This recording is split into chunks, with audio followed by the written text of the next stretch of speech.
Japanese female POWs saw their first Black American medic. What happened next shocked everyone.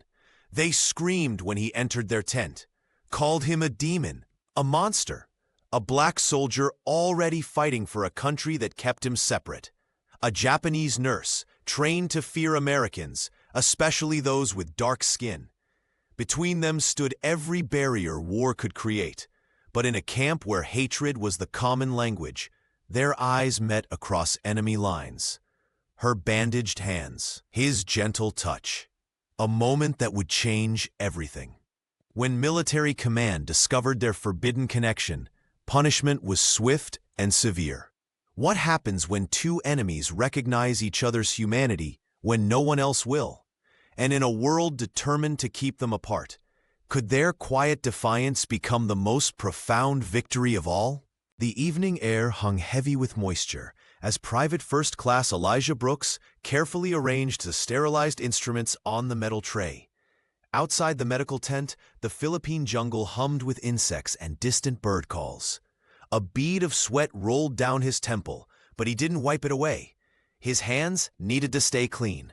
Camp Mabini had been hastily built on the island of Luzon just 3 weeks earlier. The U.S.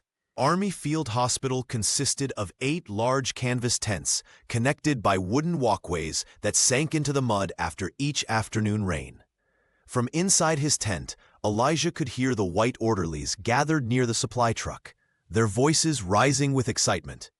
"They say it's Japanese nurses," one said, "captured near Manila."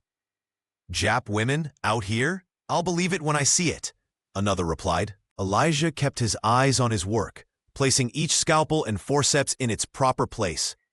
As one of the few black medics assigned to the 25th Infantry, he had learned to make himself invisible when not directly needed. The less attention he drew, the fewer problems he faced. A Jeep engine sputtered to life outside, followed by the deeper rumble of transport trucks. Captain Reynolds stuck his head through the tent flap, his face pink from the heat and exertion. "Brooks, get the isolation tent ready. Special transport coming in." "Yes, sir," Elijah replied, putting down the roll of gauze he was organizing. "What kind of medical supplies should I prepare?" Reynolds hesitated. "Basic first aid, nothing fancy. These are enemy POWs, not our boys." Elijah nodded silently and gathered what he needed: bandages, antiseptic, basic medication for pain and fever. As he crossed the compound to the isolation tent, he noticed the unusual flurry of activity. White officers huddled together, glancing repeatedly toward the road. 2 Marines with rifles stood at attention near the camp entrance. The distant sound of engines grew louder. Headlights cut through the gathering darkness as a convoy of 3 trucks approached. Escorted by jeeps at the front and rear, the lead vehicle pulled to a stop and a Marine sergeant jumped out. "Captain Reynolds, we've got your special delivery." Elijah stood back, arms full of medical supplies, watching as the tailgate of the first truck dropped open. A Marine climbed up and barked orders in broken Japanese. After a moment's hesitation, small figures began to emerge, women in tattered uniforms, their faces drawn with exhaustion and fear. They blinked in the harsh floodlights that had been hastily erected. There were 12 of them in the first truck. More followed from the second vehicle. They wore the remains of what must have been nursing uniforms, once white, now gray and torn. Some had makeshift bandages on their hands or faces. All looked malnourished. "Japanese Army nurses," Captain Reynolds explained to his officers. "Captured when we took back the hospital in Santa Rosa. Intelligence wants them isolated and questioned." Elijah felt a strange twist in his stomach. He had treated enemy soldiers before, Japanese men with gunshot wounds or shrapnel injuries, but never women. Something about their thin frames and haunted expressions made them seem more like refugees than enemies. One of the women, older than the rest, perhaps 40, swayed slightly as she stood in line.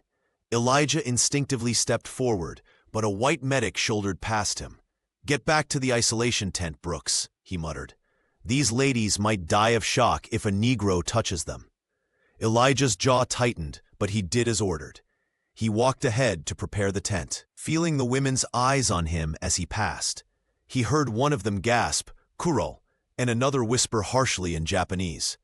In the isolation tent, he set up 12 cots, placed water containers at each bedside, and organized his supplies.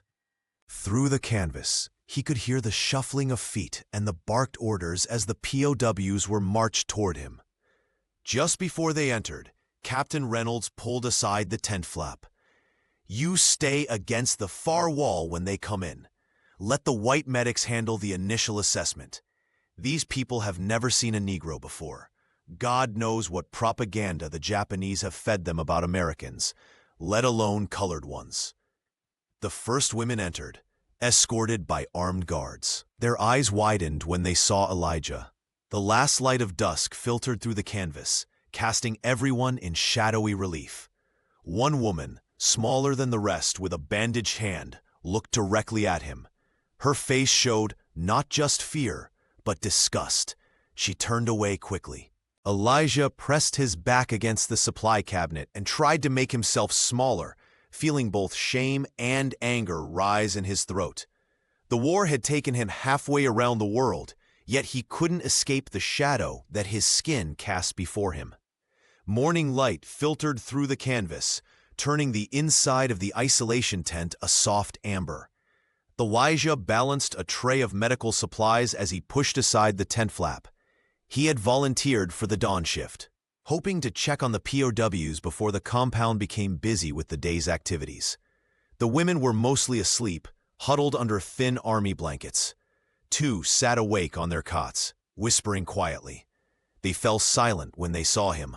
One nudged the others, and within seconds, every eye in the tent was fixed on him. Elijah cleared his throat. "Good morning," he said softly. "I'm here to check your bandages." His words meant nothing to them, but his presence caused immediate panic. A woman near the back cried out, "Kuro! Kuro!" her voice shrill with fear. Others pulled their blankets up to their chins or pressed themselves against the tent wall.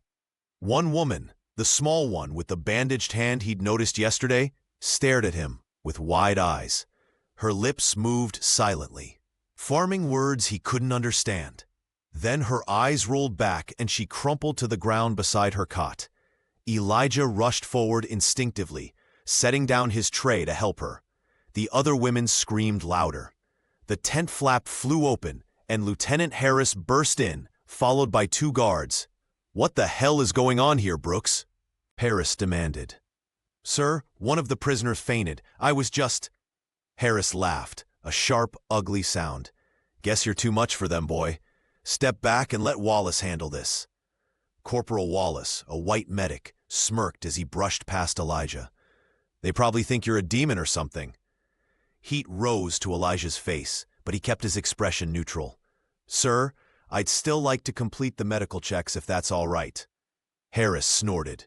"Fine, but stay back." Eventually, Elijah was allowed to continue his rounds, checking bandages and examining visible wounds. He worked methodically, starting with the women farthest from the one who had fainted. When he finally approached her cot, she flinched. Up close, he could see she was younger than he'd first thought, perhaps 25. Her black hair was cut in a severe style just below her ears. Her fingers were wrapped in dirty bandages. "I need to check your hands," he said gently, knowing she wouldn't understand the words, but hoping his tone would reassure her. She looked at Lieutenant Harris, who stood watching from the tent entrance. He nodded curtly, and she reluctantly extended her hands toward Elijah, her entire body trembling. As carefully as he could, Elijah unwrapped the bandages. Her fingertips were blackened with frostbite, unusual in the tropical climate. She must have been stationed somewhere cold before being transferred to the Philippines. She needed treatment urgently or risked losing several fingers. Elijah reached for the antiseptic and fresh bandages, his movements deliberate and slow. When the antiseptic touched her raw skin, she bit her lip but didn't make a sound. "You're very brave," he murmured as he worked. "This will help with the pain." He applied a special ointment he had developed himself, a mixture of army-issue medication and local plant extracts he'd learned about from Filipino villagers. As he wrapped clean bandages around her fingers, he noticed her staring at his hands. The contrast of his dark skin against her pale flesh seemed to fascinate her. She was still trembling, but she didn't pull away. When he finished, she whispered something so quietly he almost missed it. It wasn't Kuro this time, but he didn't know what it meant. Outside the tent, he could hear the white medics talking. "You should have seen it," Wallace was saying. "The Japs lost their minds when the Negro touched them, started screaming like they were being murdered." Laughter followed. Can you blame them? They probably never seen anything like him before. Elijah walked away, his medical bag clutched tightly in his fist, his shoulders straight despite the weight that seemed to press down on them. The mess tent buzzed with conversation as soldiers lined up for lunch. Metal trays clattered against the serving table, and the smell of beans and overcooked meat filled the humid air. Elijah sat alone at the far end of the tent, where the few other black soldiers in camp were clustered. 3 tables over, Corporal Wallace held court with a group of white medics and officers. "I tell you, the little Jap nurse nearly died of fright." His voice carried easily across the tent. Her eyes got big as dinner plates when Brooks came at her with the bandages. Laughter rippled through the group. One of the officers made a comment Elijah couldn't quite hear, but it produced another round of laughter. "Brooks." Elijah looked up to see Sergeant Washington, the ranking non-commissioned officer among the black soldiers, slide onto the bench opposite him. "Word's spreading about you and those Japanese nurses," Washington said quietly. "I don't like the sound of it." Elijah pushed his beans around his plate. "I'm just doing my job, Sarge." "I know that, but you need to be careful. Some of the white boys are saying you're getting special attention because of those POWs. Washington leaned closer. "Lieutenant Harris already asked me if you have any troublemaker tendencies." "What did you tell him?" "That you're the best damn medic in this outfit, colored or not." But he didn't like that answer. Washington sighed. "Just keep your head down. Brooks, don't make waves. We got enough problems without you becoming a target." Elijah nodded, but inside a familiar anger kindled. He'd felt it when he'd been assigned to a segregated unit despite his medical training. He'd felt it when white soldiers with less experience were promoted over him. And he felt it now, being warned to make himself small for doing nothing wrong. That evening, alone in his quarters, a corner of the supply tent partitioned off with sheets, Elijah wrote in the journal his mother had given him before he shipped out. March 12, 1945. "Today I treated enemy soldiers who feared my touch because of my skin. My own comrades mock me for it. The irony is not lost on me. I am fighting for freedom in a uniform that does not grant me dignity. I save lives while being treated as less than human. The Japanese nurse with the frostbitten fingers will lose at least 2 of them if infection sets in. I wish I could explain to her that I mean no harm, that in another world, another time, I might have been her colleague, not her enemy, and not a frightening stranger. Mama's last letter said Pastor Lewis led a prayer for me on Sunday. I wonder what God makes of all this. Black men fighting for a country that keeps us separate. Japanese women cowering at the sight of dark skin. Is there salvation in any of it?" He closed the journal as rain began to patter against the canvas above him. Through the drumming of raindrops, he thought he heard a soft voice from the direction of the isolation tent. It sounded like arigato, thank you. He had picked up a few Japanese words from intelligence officers who interrogated prisoners.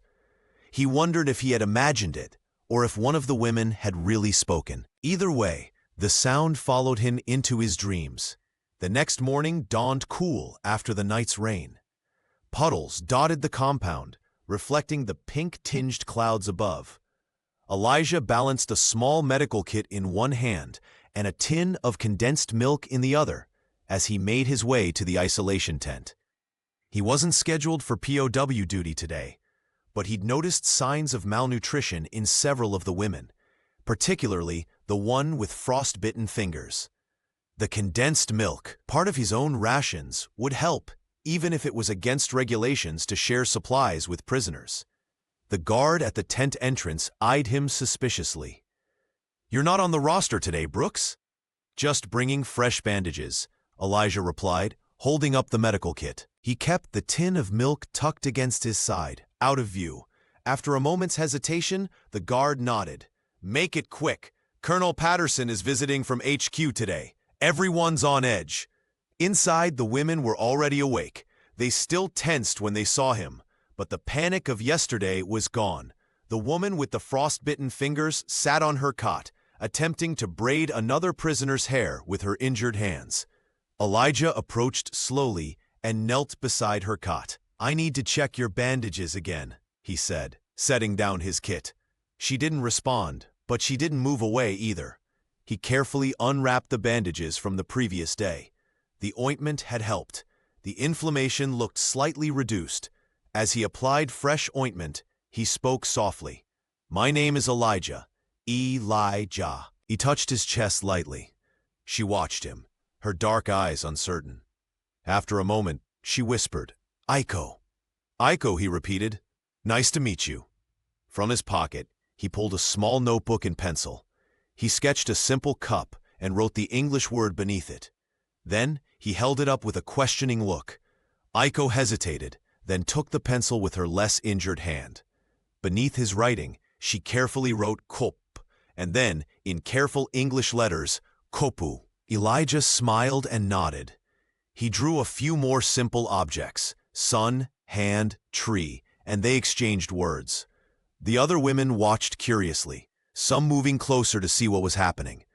When he was done rebandaging her fingers, Elijah discreetly passed Iko the tin of condensed milk. "For all of you," he said, gesturing to include the other women. "Food." She understood, nodding slightly as she tucked the tin under her blanket. Just as he was packing up his supplies, the tent flap opened, and Lieutenant Harris entered with a silver-haired officer Elijah didn't recognize. The eagles on the officer's shoulder boards identified him as a colonel. "And this is our isolation area for the Japanese prisoners, Colonel Patterson," Harris was saying. "Basic, but secure." The colonel surveyed the tent with cold eyes. His gaze landed on Elijah, who immediately stood at attention. "What's this man doing here?"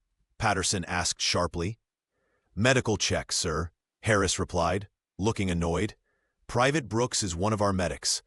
A colored boy treating Japanese women? That seems irregular." The colonel frowned. "Are we that short-staffed?" Harris shifted uncomfortably. "He's qualified, sir, and we found the prisoners are starting to get used to him." Patterson circled Elijah slowly, like he was examining a piece of equipment rather than a person. "We'll see that he keeps clear of them when not performing essential medical duties. We don't need any complications." "Yes, sir." Harris turned to Elijah. "You're dismissed, Brooks." Elijah saluted sharply and left, feeling the colonel's eyes on his back. Outside, he took a deep breath of the humid air. The tight feeling in his chest, familiar since childhood, gradually eased. That evening, after lights out, he slipped back to the isolation tent with clean linens he'd managed to procure from the supply officer.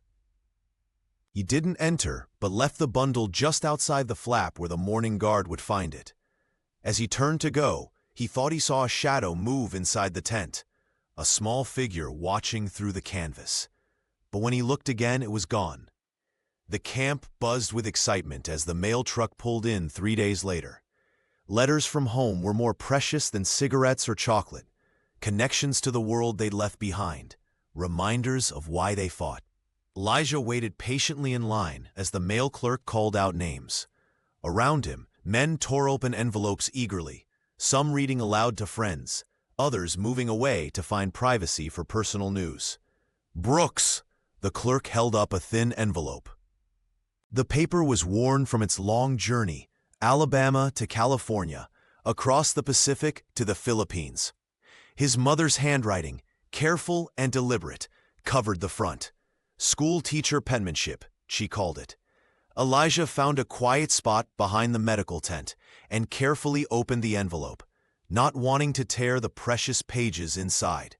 "My dearest Elijah, I pray this letter finds you well and in God's grace, spring has come early to Tuskegee this year. The magnolias bloomed last week, and your father's garden is already showing green shoots. The war news sounds hopeful, though I know not to believe everything in the papers. Mrs. Jackson's boy came home last month, missing an arm, but alive. Thank the Lord. The whole church held a special service for him. Things remain difficult here in other ways. The ration lines grow longer, and they still make us colored folk wait until all the white customers are served at Peterson's Market. Your cousin William tried to enter through the front door of Miller's drugstore last Tuesday and was beaten by Mr. Miller's sons. The sheriff did nothing, of course. Pastor Lewis says we must continue to turn the other cheek, but sometimes I wonder if Jesus meant for us to turn that cheek quite so many times. Forgive me for such thoughts. I know you face harder trials where you are. I keep your picture by my bed and touch it each night before I sleep. In my dreams, you are home and safe, using your healing hands to help our own community. Perhaps when this terrible war ends, that dream can come true. All my love, Mama. Elijah read the letter twice more before carefully folding it and placing it in his shirt pocket close to his heart. The mixture of love and pain in his mother's words made his throat tight. He was halfway around the world, facing death and danger. Yet his mother still couldn't enter a store through the front door or be served with dignity. That afternoon, while checking on the Japanese prisoners, he noticed Aiko sitting apart from the others. Staring at a small piece of paper, tears slid silently down her face.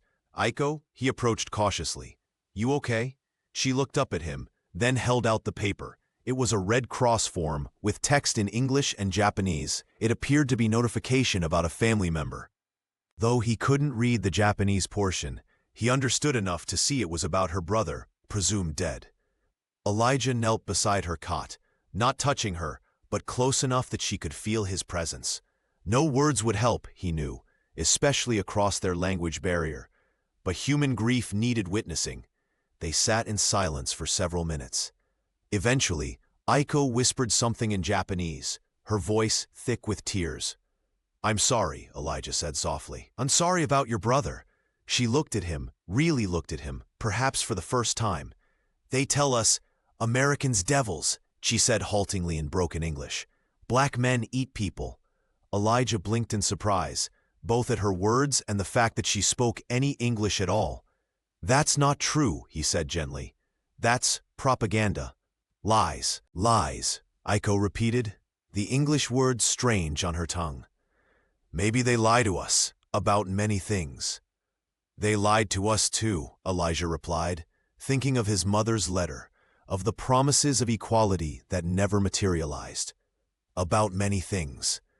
For a brief moment, understanding passed between them. Two people caught in wars not of their making, surrounded by deceptions that shaped their worlds. The end of the week brought clear skies and increased activity to Camp Mabini. Lieutenant Harris had ordered a full inspection in preparation for an intelligence team arriving from headquarters. "Everything must be spotless," he told the assembled medical staff, "especially the POW area. These women are valuable assets for intelligence. I want them healthy and cooperative when the interrogation team arrives." Elijah stood at attention with the other medics, aware of the glances thrown his way when Harris mentioned the prisoners. Over the past days, he had continued to treat Aiko and the other women, slowly building a fragile trust. Some now nodded to him when he entered. One had even shown him a photograph of her family, pointing to each face and saying names he couldn't pronounce. "Brooks," Harris called as the meeting ended. "A word." Elijah stayed behind, his posture rigid. "Yes, sir?" Harris waited until the others had left. "I've heard concerning reports about your interactions with the Japanese prisoners. Sir, several men have noticed you spending extra time in the isolation tent. There's talk of improper attention to the prisoners." Elijah's face remained expressionless, though anger flared inside him. "I've been monitoring the frostbite case closely, sir. Standard medical procedure. Is it also standard procedure to teach English words to enemy combatants? Or to bring them extra rations?" So someone had seen the condensed milk. Elijah chose his words carefully. The women were malnourished, sir. Proper nutrition speeds healing and makes them more useful for intelligence purposes. Harris studied him, clearly skeptical. Listen carefully, Brooks. These women are not your friends. They are not your patients in the normal sense. They are prisoners of war, and more importantly, they are Japanese. Your job is to keep them alive for questioning, nothing more. I understand, sir. Do you? Because I'm not sure you remember your place in all this. Harris stepped closer. You're here on sufferance, Brooks. The Army didn't want colored medics, but they needed bodies. Don't make me regret accepting you in my medical unit. No, sir. Today's inspection better be perfect, and after that, I want minimal contact between you and the prisoners. Wallace can take over routine care. Sir, Wallace doesn't check the bandages properly. The woman with frostbite could lose. That's enough, Harris cut him off. You have your orders. Dismissed. The inspection began at 1400 hours. Harris led a small procession of officers through the camp, checking each tent methodically. When they reached the isolation tent, Elijah stood outside with Wallace and 2 other medics. Inside, the Japanese women sat on their cots, uniforms as neat as possible given their condition. Harris pointed out various improvements he'd made to the officers: better lighting, increased rations, regular medical checks.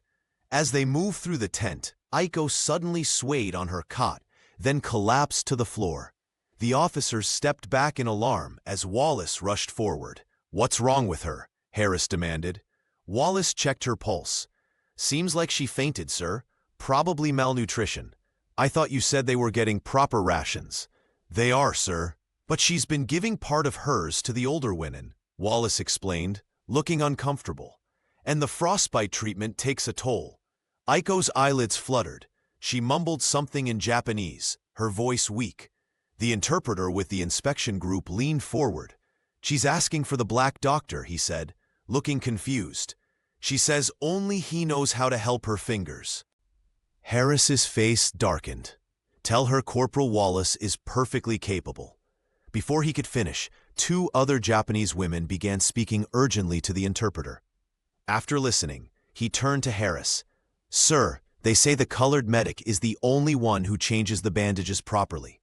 The other one, he glanced apologetically at Wallace, hurts them and doesn't apply the special medicine. Harris looked furious. He glared at Elijah, who stood silently in the tent doorway. Brooks, get in here and deal with this. But this is the last time, understand? After today, you're reassigned to the main ward. Elijah moved quickly to Aiko's side.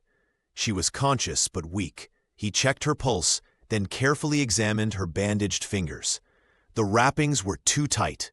Wallace's work, cutting off circulation to the already damaged tissue. As he unwrapped and properly rebandaged her hands, Harris watched with obvious displeasure. 5 minutes, Brooks, he muttered. Then report to my office. Aiko's eyes met Elijah's as he worked. Arigato, she whispered. Thank you. He nodded slightly, aware of the officers watching. In that moment, they both knew something had shifted. A boundary crossed, a connection made that defied the orders and prejudices surrounding them. Whatever punishment Harris planned, Elijah knew he couldn't abandon these women now, especially Aiko. In a world determined to dehumanize them both, him for his color, her for her nationality, their simple recognition of each other's humanity had become an act of quiet rebellion. A week had passed since the inspection, and despite Lieutenant Harris's orders, Elijah had managed to continue checking on Aiko and the other Japanese prisoners. He developed a system with Sergeant Washington, who would signal when Harris was occupied elsewhere, allowing Elijah brief visits to change bandages and provide care. The morning sun beat down on the camp as Elijah sorted supplies in the medical tent. Through the open flap, he watched a jeep pull up to headquarters. 2 men in pressed uniforms stepped out, one carrying a large camera. Army photographers, Corporal Wallace explained, noticing Elijah's interest. They're here to document how humanely we treat our prisoners. Propaganda, Sergeant Washington muttered from the corner, where he was inventorying medicine. Wallace shrugged. Call it what you want. Makes the folks back home feel better about the war. An hour later, Lieutenant Harris appeared at the medical tent.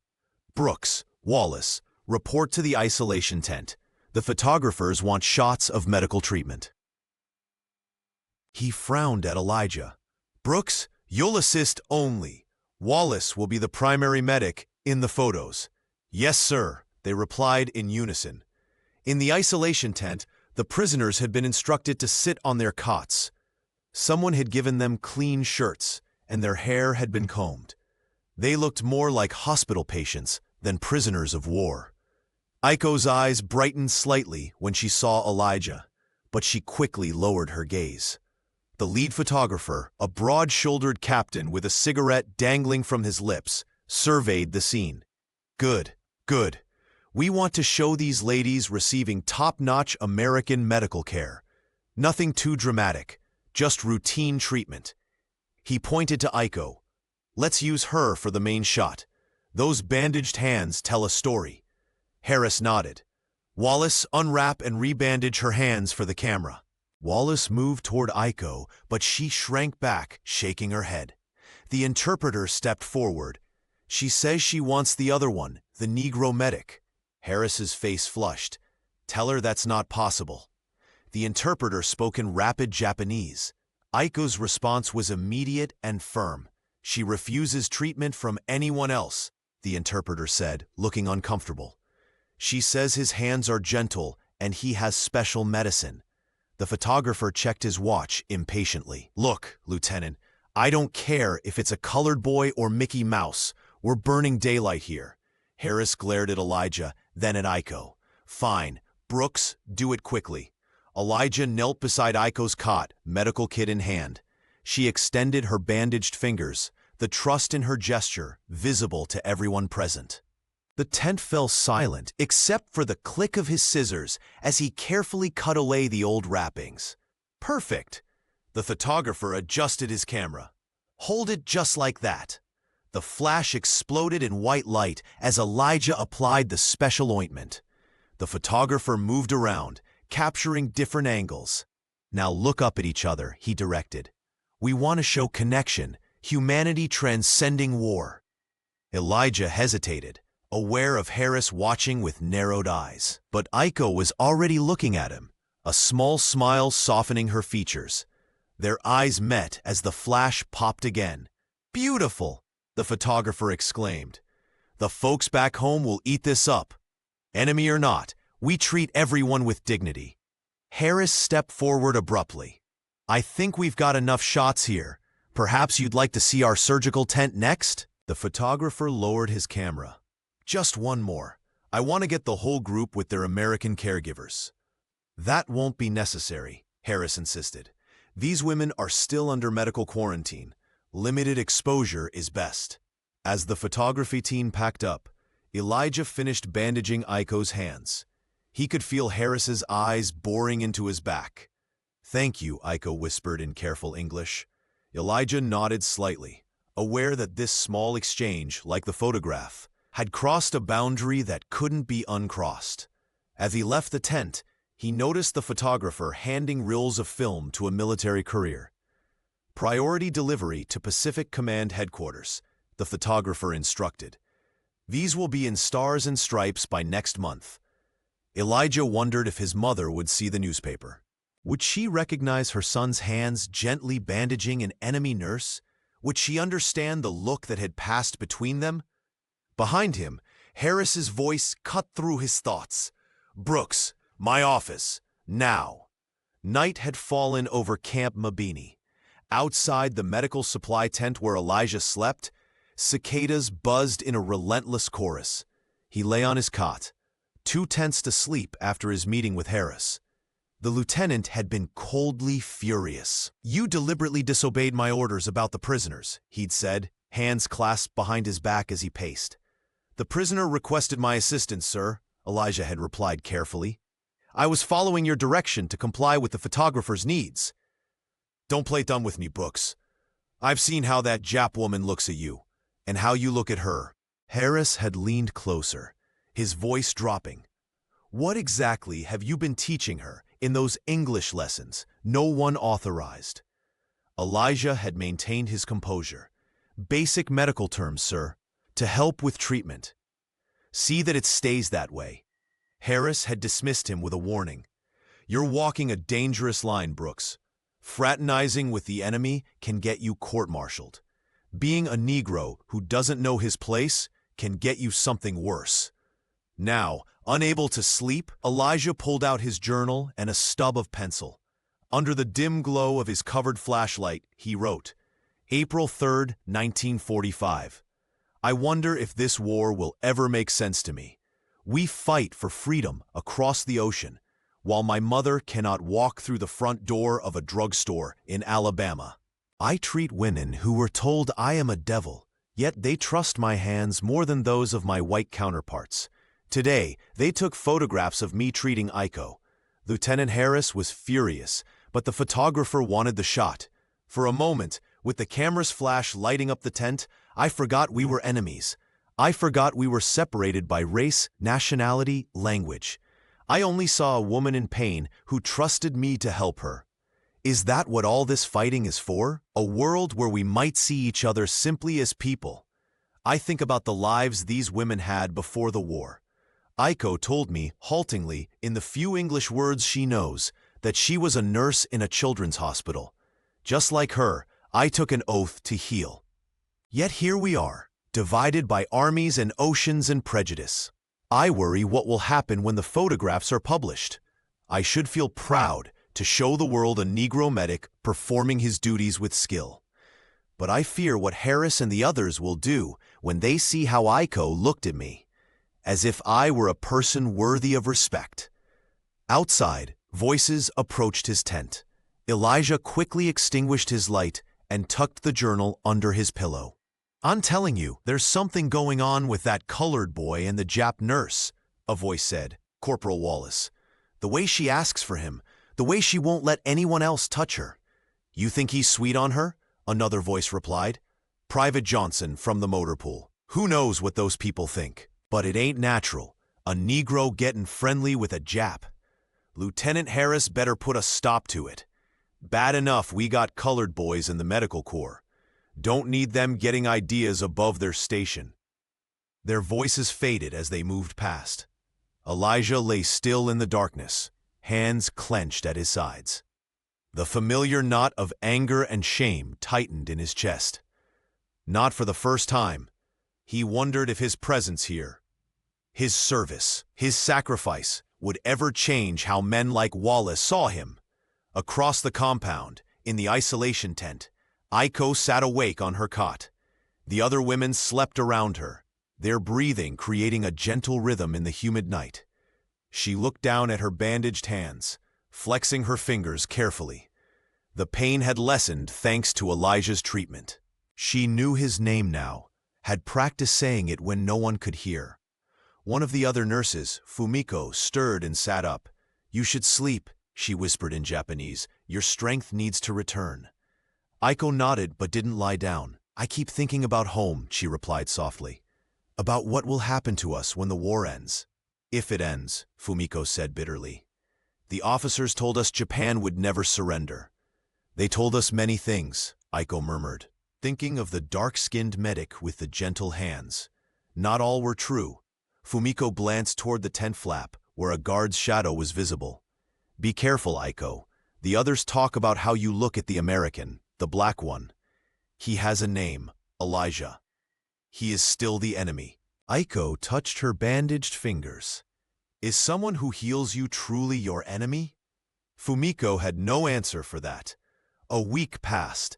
The rhythm of the camp continued, wounded arriving from the front lines, recovered soldiers returning to duty, the endless cycle of treatments and surgeries. Elijah worked long shifts in the main medical tent, treating American soldiers with everything from bullet wounds to jungle rot. Lieutenant Harris had made good on his threat to reassign Elijah away from the prisoners. Corporal Wallace now handled all medical care for the Japanese women, reporting daily that everything was under control. On Tuesday morning, as Elijah finished his breakfast in the mess tent, an urgent commotion erupted near the headquarters building. A jeep had arrived with a dispatch rider, who hurried inside with a sealed envelope. Minutes later, Lieutenant Harris emerged, his face thunderous as he scanned the compound, his eyes locked on Elijah. "Brooks, my office, now!" The mess tent fell silent. All eyes turned to Elijah as he stood, straightened his uniform, and walked calmly toward headquarters, though his heart hammered in his chest. Inside Harris's small office, a magazine lay open on the desk. It was the latest issue of Stars and Stripes, the military newspaper distributed to American forces worldwide. On the third page, a large photograph showed Elijah bandaging Aiko's hands, their eyes meeting in a gaze that looked far too intimate in the stark black and white of newsprint. The headline read, "Mercy Knows No Boundaries, U.S. Medical Care for Japanese POWs." "Explain this," Harris said, his voice dangerously quiet. Elijah looked at the photograph. "It's the picture taken by the Army photographers last week, sir." "Don't play dumb with me, Brooks." Harris slammed his hand on the desk. "This picture was supposed to be censored. Pacific Command pulled it from the main edition, but some copies already went out." He jabbed his finger at the image. "Do you have any idea how this looks? A Negro soldier making eyes at a Japanese prisoner?" "I was performing medical care as ordered, sir." Harris laughed bitterly. "Is that what you call it? Because I have reports from multiple sources that you've been spending extra time with this particular prisoner, teaching her English, bringing her special rations." He picked up a telegram from his desk. This came straight from division headquarters. "They want to know if I'm running a proper POW camp or a damn integration experiment." Elijah remained at attention, staring straight ahead. "Permission to speak freely, sir?" "Denied." Harris circled him slowly. "You're restricted to sanitation duty until further notice. No medical work, no contact with patients, and absolutely no access to the prisoners." He stopped in front of Elijah. "If I catch you within 50 feet of that isolation tent, I'll have you court-martialed for insubordination so fast your head will spin. Is that clear?" "Yes, sir." Dismissed. Outside, the camp seemed unnaturally quiet. Word had spread quickly. White soldiers stared as Elijah walked toward the latrines he would now be responsible for cleaning. The few black soldiers he passed averted their eyes, afraid to show solidarity. Behind the latrine building, hidden from view, Elijah pulled his mother's latest letter from his pocket. It had arrived yesterday, full of news from home, her gentle concern, her constant prayers for his safety. He had read it a dozen times already, finding comfort in her words. Now he removed a match from his pocket and struck it against the rough wood of the building. He held the flame to one corner of the letter, watching as the fire slowly consumed the edge of the paper. The curling black ash felt like a reflection of his fading hopes. He quickly extinguished the flame before it could destroy the whole letter. He couldn't bear to lose this connection to home, even as he felt everything else slipping away. That same afternoon, Corporal Wallace entered the isolation tent for the daily medical check. The Japanese women sat quietly on their cots, eyes downcast as usual. He approached Aiko first, gesturing for her to show her bandaged hands. "Let's see how the frostbite is doing," he said, though he knew she couldn't understand him. He enjoyed the power it gave him, speaking words she couldn't comprehend. Aiko didn't move. Her hands remained folded in her lap. "Come on," Wallace said impatiently, reaching for her arm. "Don't have all day." She pulled away sharply, speaking rapid Japanese. The interpreter, a bored private who sat near the entrance, translated reluctantly. "She's asking for the other medic, the colored one." Wallace's face hardened. "Tell her he's not available. I'm her medic now." The interpreter relayed this information. Aiko's response was immediate and firm. "She says she won't accept treatment from anyone else," the interpreter said, looking uncomfortable. "Says your hands are too rough and you don't use the right medicine." "That's ridiculous," Wallace snapped.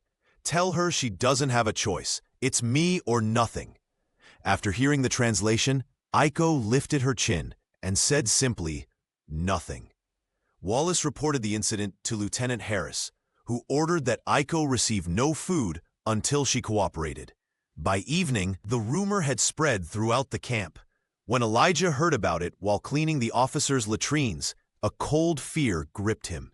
He knew how weak Aiko already was. A hunger strike could kill her.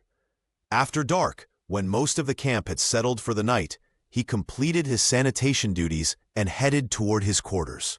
As he passed near the isolation tent, he noticed the guard was Private Miller, a young replacement who often dozed at his post. Sure enough, Miller's head was tilted back against the tent pole, his breathing deep and regular. Moving silently, Elijah approached the back of the tent. He tapped softly on the canvas 3 times. After a moment, a small hand pressed against the inside of the tent wall. He recognized the shape of Aiko's bandaged fingers. "Elijah?" Her voice was barely audible. "Yes," he whispered. "Are you okay?" "No food, no water." Elijah's jaw clenched. "You need to eat, Aiko, please. Let Wallace change your bandages."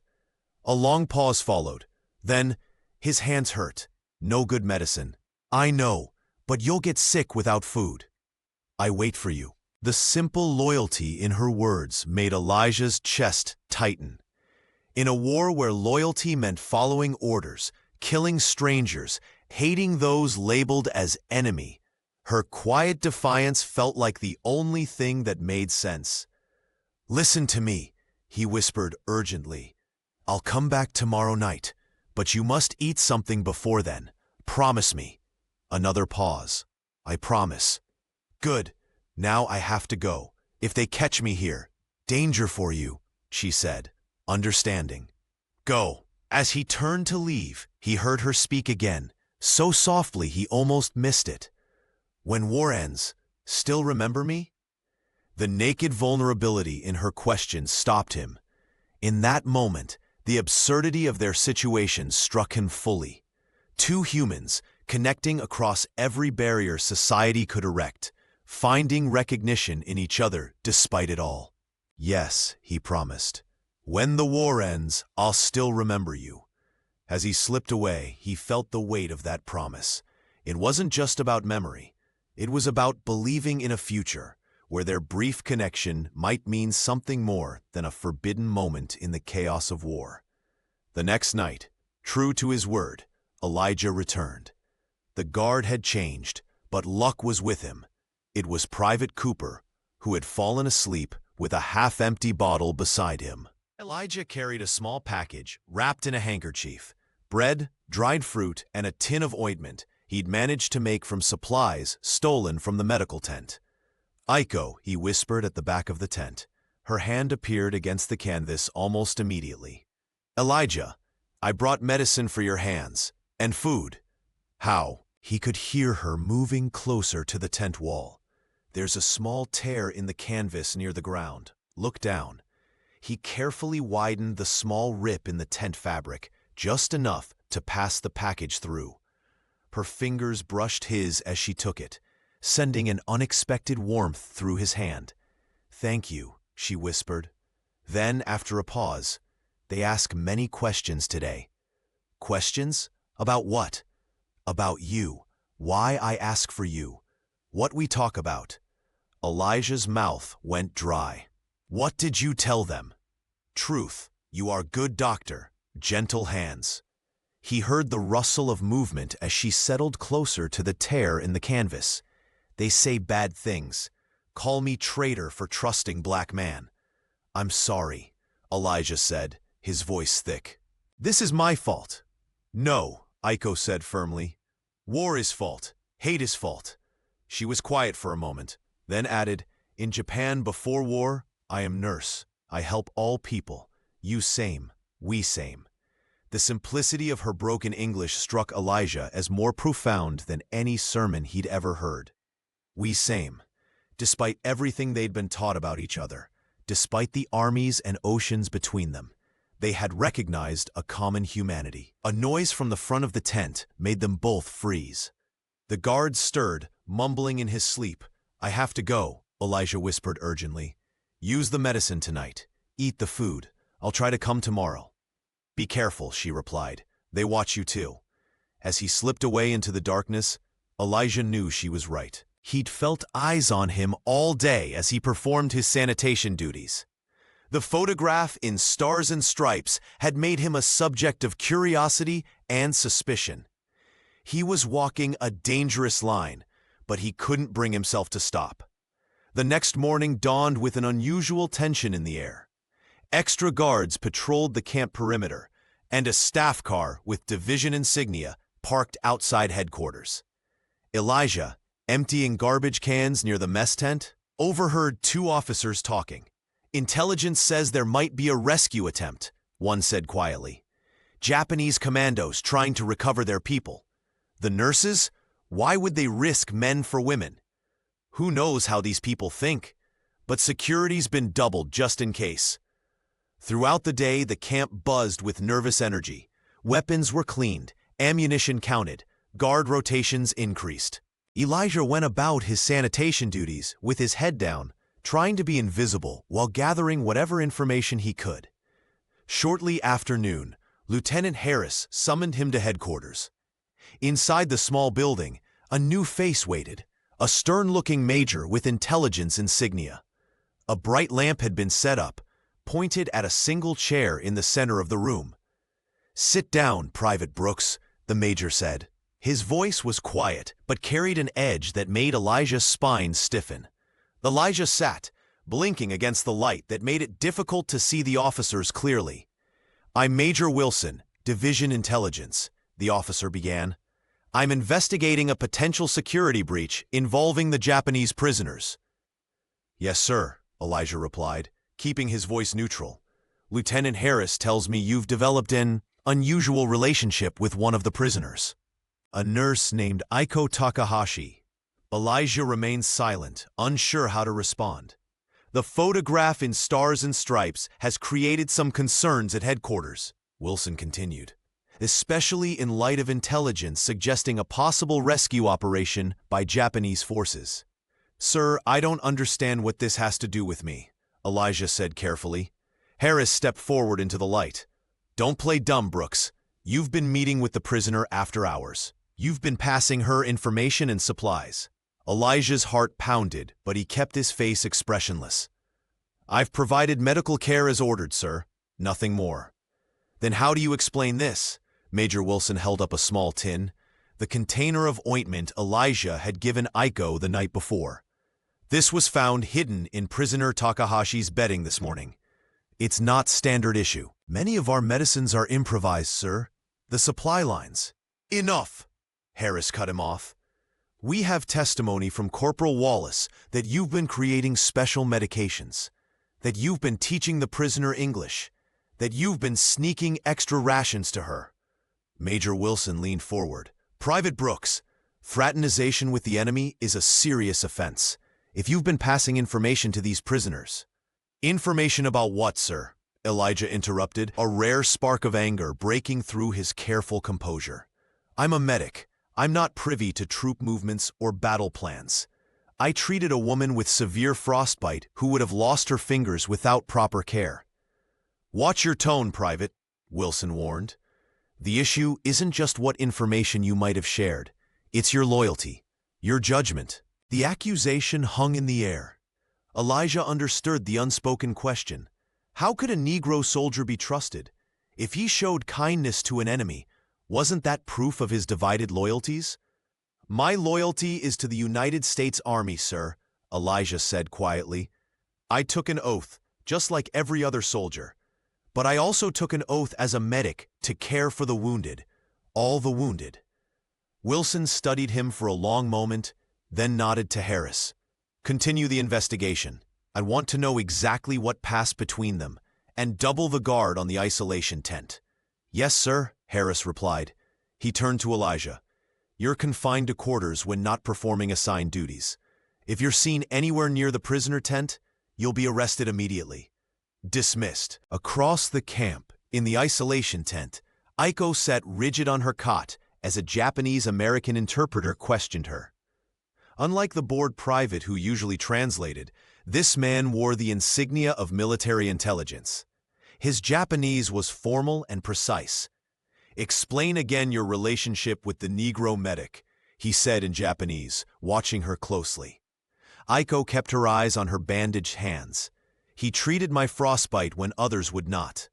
He was kind. Did he ask you questions about Japan? About your military service?" "No. He taught me some English words. Medical terms, mostly." The interpreter leaned closer. "Takahashi-san, you understand your position is very precarious. Cooperating with the Americans, especially a Negro, could be seen as dishonoring your country." She looked up then, meeting his eyes directly. "Is it dishonor to recognize humanity in an enemy? He treated us as people when others saw only prisoners." The interpreter frowned. "These are dangerous sentiments." "They are true sentiments," Aiko replied softly. "The war has taken so much from all of us. Must it take our ability to see each other clearly as well?" After the interrogation, Aiko remained on her cot, while the other women whispered among themselves. Some had begun to avoid her, fearing association with her would bring trouble. Others watched her with a mixture of curiosity and respect. Fumiko sat beside her as evening approached. "They questioned all of us," she said quietly. "About you and the black medic. What did you tell them?" "That he was a good doctor, that he treated our wounds properly." Fumiko hesitated. "But Aiko, you must be careful. The way you speak about him, it gives people ideas." "What ideas?" "That you care for him, as more than a doctor." Aiko was silent for a long moment. "And if I do?" Fumiko looked shocked. "He is the enemy." "Is he? Or is he just a man caught in this war like us?" Aiko flexed her bandaged fingers. "The pain is less today. His medicine works." Outside, they could hear additional guards being posted. The camp was preparing for something. An attack, perhaps, or simply tightening security. Either way, Aiko knew that Elijah would not be able to visit again. The small tear in the tent had been discovered and repaired. The ointment he had given her had been confiscated. She closed her eyes, remembering his promise. "When the war ends, I'll still remember you." She would hold him to that promise if they both survived. 3 days passed. Elijah continued his sanitation duties under close supervision, acutely aware of the eyes that followed him around the camp. He had not been able to check on Aiko, though he'd heard rumors that she had finally allowed Corporal Wallace to change her bandages. In the brief privacy of his quarters each night, he worked on a letter, not to his mother, but to the Army Inspector General. In careful, measured language, he detailed the discrimination he had faced, the unequal treatment of black medics, and the accusations made against him for providing proper care to prisoners of war. "I write not to complain of hardship, as all soldiers face hardship in war," he wrote. "I write because I believe the Army's mission is compromised when prejudice interferes with medical care. When a medic is punished for treating the wounded, regardless of their nationality or race, we betray the principles for which we claim to fight." He had no illusions that such a letter would receive a sympathetic reading. More likely, it would end any chance of an honorable discharge or future in medicine. Yet something in him needed to put the words on paper, to assert his dignity even if no one else would recognize it. Sergeant Washington found him working on the letter one evening. "What are you writing, Brooks?" he asked, sitting heavily on a nearby crate. Elijah hesitated, then passed him the pages. Washington read in silence, his expression growing more troubled with each paragraph. "You can't send this," he said finally, handing it back. "I know." "Then why write it?" Elijah looked down at the pages in his hands. "Because I need to remember that I'm right, even if no one else thinks so. Because someday, someone might read it and understand." Washington sighed. "Look, I get it. What's happening to you isn't fair. But this letter," he tapped the paper, "this will ruin your life. Boy, they'll discharge you. No GI Bill, no medical school, nothing. So I should just accept it, the way we've always accepted it? For now, yes. Washington's voice was gentle but firm. You've got to play the long game, Brooks. This war will end. Things back home will change, but slowly. If you throw away your future on a letter no one will read, what good does that do? Elijah knew the sergeant was right, but the knowledge felt like defeat.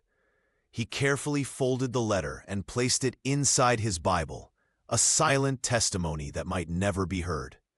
Across the camp, Aiko sat on her cot, methodically folding small scraps of paper into cranes. She had learned the art of origami as a child, and now found comfort in the familiar creases and folds. Each completed crane she gave to one of the wounded women in the tent, a small token of hope.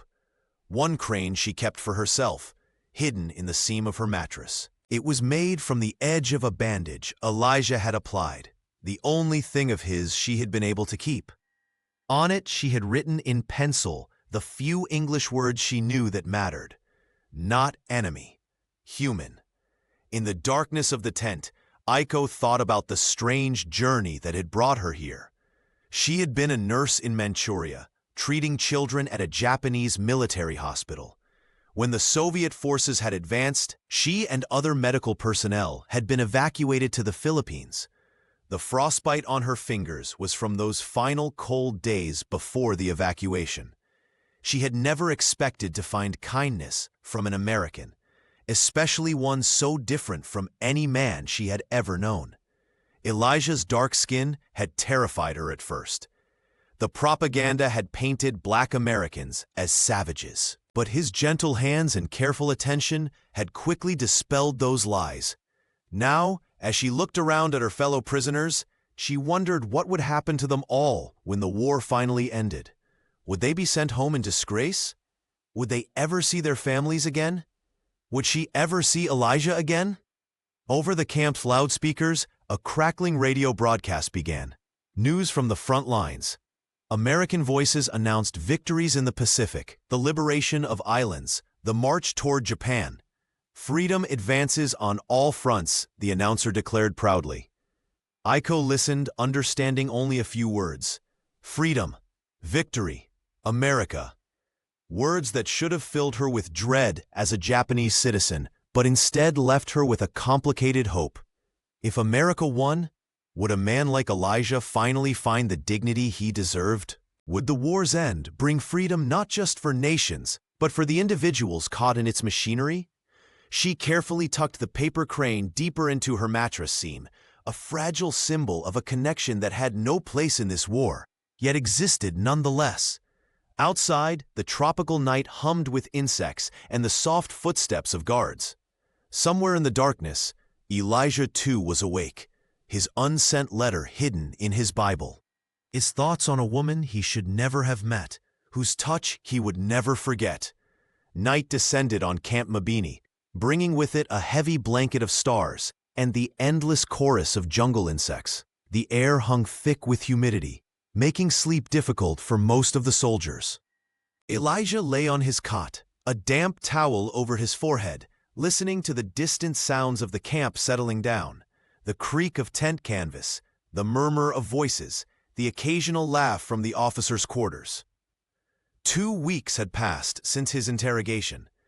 2 weeks of sanitation duty, suspicious glances, and complete separation from Aiko and the other prisoners. Through whispered conversations with the few friendly orderlies, Elijah had learned that Aiko's condition was worsening. Without his special ointment, infection had set in on 2 of her fingers. A crack of thunder rumbled across the sky, though no rain had yet fallen. The air felt charged, electric with the promise of a storm. Elijah rolled to his side, trying to find a comfortable position on the narrow cot, when another sound reached his ears. Not thunder, but something sharper, more deliberate. Gunfire. He bolted upright just as shouts erupted from the direction of the perimeter fence. A siren wailed to life, piercing the night. Through the thin walls of his tent, Elijah heard the pounding of boots as soldiers scrambled to defensive positions. All personnel to battle stations. The announcement blared over the camp loudspeakers. "This is not a drill. Enemy forces at the perimeter." Elijah grabbed his boots and medic bag, though stripped of his medical duties. His instincts took over. Where there was fighting, there I'd be wounded. He burst from his tent into chaos. Searchlights swept across the compound, their harsh beams cutting through darkness. Soldiers ran in all directions, rifles in hand. Officers shouted orders that were barely audible above the growing rattle of gunfire. A massive explosion rocked the north fence. The blast knocked Elijah to his knees, his ears ringing from the concussion. As he scrambled up, he saw flames leaping from a guard tower.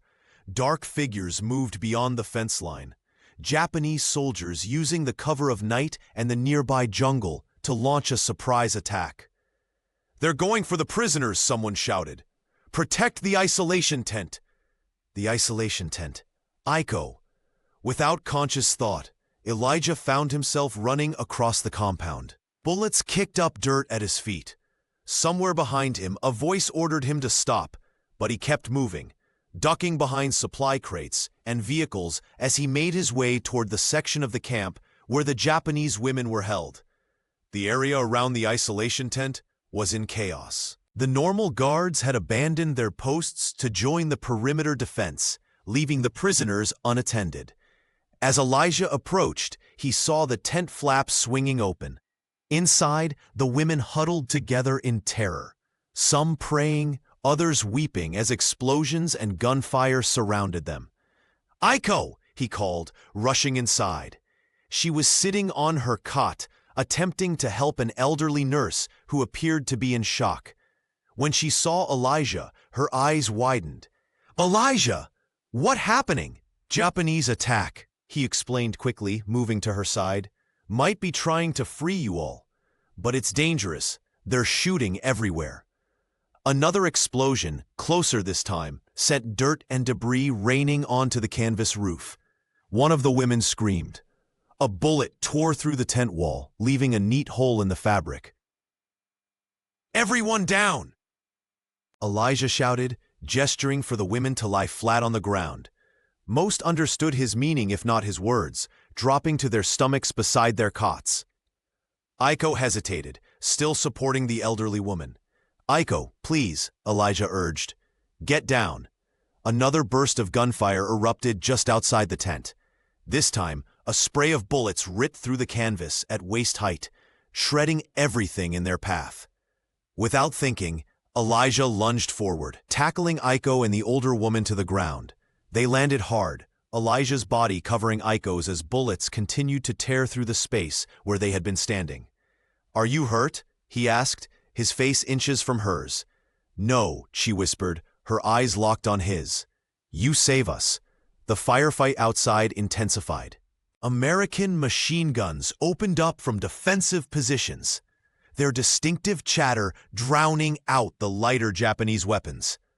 Orders were shouted in both English and Japanese, each side trying to gain control of the chaotic night battle. Elijah remained where he was, sheltering Aiko with his body, as the tent canvas above them was repeatedly pierced by stray rounds. He could feel her heart pounding against his chest, her breath warm on his neck. The intimacy of their position struck him even amid the danger. A black man and a Japanese woman clinging to each other while their countries tried to destroy one another. "Not leave," Aiko whispered, her fingers gripping his sleeve. "I won't," he promised. "I'll stay until it's safe." Time seemed to stretch as the battle raged. Minutes blurred into an hour, then more. The women whispered prayers in Japanese. Occasionally, wounded cries came from outside, but Elijah dared not leave the tent to help. His duty now was to protect these women, especially Aiko, from the crossfire. As dawn approached, the gunfire gradually subsided. American voices called out with increasing confidence. The attack was being repelled. Through gaps in the tent wall, Elijah could see the eastern sky turning a pale gray. "I think it's almost over," he told Aiko as they remained huddled on the ground. She nodded, her face streaked with tears and dirt. "You stay all night. I couldn't leave you." "Thank you," she whispered, her bandaged hand tentatively touching his face. Despite everything, the danger, the impropriety, the consequences he would surely face, Elijah felt a surge of certainty. Whatever happened next, he would never regret this night, this choice. Footsteps approached the tent, many of them moving with purpose. The flap was yanked open. Lieutenant Harris stood there, his uniform dirty, a bandage wrapped hastily around his arm. Behind him stood several armed soldiers. "What the hell is this?" Harris demanded, taking in the scene. Elijah and Aiko close together on the ground, her hands still on his face. Elijah rose slowly, helping Aiko to sit up. "Sir, I was protecting the prisoners during the attack. Bullets were coming through the tent walls." Harris's face darkened with fury. "You were ordered to stay away from this tent. You've disobeyed direct orders in the middle of an enemy attack." "Sir, arrest him," Harris snapped to the soldiers behind him. "Charge, desertion of post during enemy action." Two soldiers stepped forward, roughly pulling Elijah's arms behind his back. One produced handcuffs, the cold metal closing around Elijah's wrists with a decisive click. "Lieutenant, please," Elijah said, keeping his voice calm despite his racing heart. "I wasn't deserting. I came to help. There were no guards here when the attack started." Harris ignored him, turning instead to examine the tent. Bullet holes riddled the canvas. 2 cots had been destroyed by gunfire. It was clear that anyone standing would have been hit. "Get the prisoners ready for transport," Harris ordered another soldier. "Divisions ordered immediate relocation to a secure facility. They move out in 2 hours." As Elijah was led away, he looked back, one last time. Aiko stood watching, her bandaged hands clasped before her eyes filled with a pain that had nothing to do with her physical wounds. "When the war ends," he mouthed silently, reminding her of his promise. She nodded almost imperceptibly, a ghost of a smile touching her lips, before soldiers moved between them, severing the connection. Morning light revealed the extent of the night's attack. The north fence was heavily damaged, a guard tower reduced to charred timber. 6 American soldiers had been killed, 14 wounded. The Japanese attackers had suffered worse. 11 dead bodies were collected from the perimeter, with blood trails suggesting more casualties had been dragged away into the jungle. From this position, he could see the compound bustling with activity. Soldiers filled sandbags to reinforce defensive positions. Medics, including those who had once been his colleagues, tended to the wounded. And near the center of camp, a line of trucks idled, their canvas covers flapping in the morning breeze. The isolation tent was being emptied. One by one, the Japanese women emerged, each carrying a small bundle of belongings. They squinted in the bright sunlight, looking confused and frightened as they were directed toward the waiting trucks.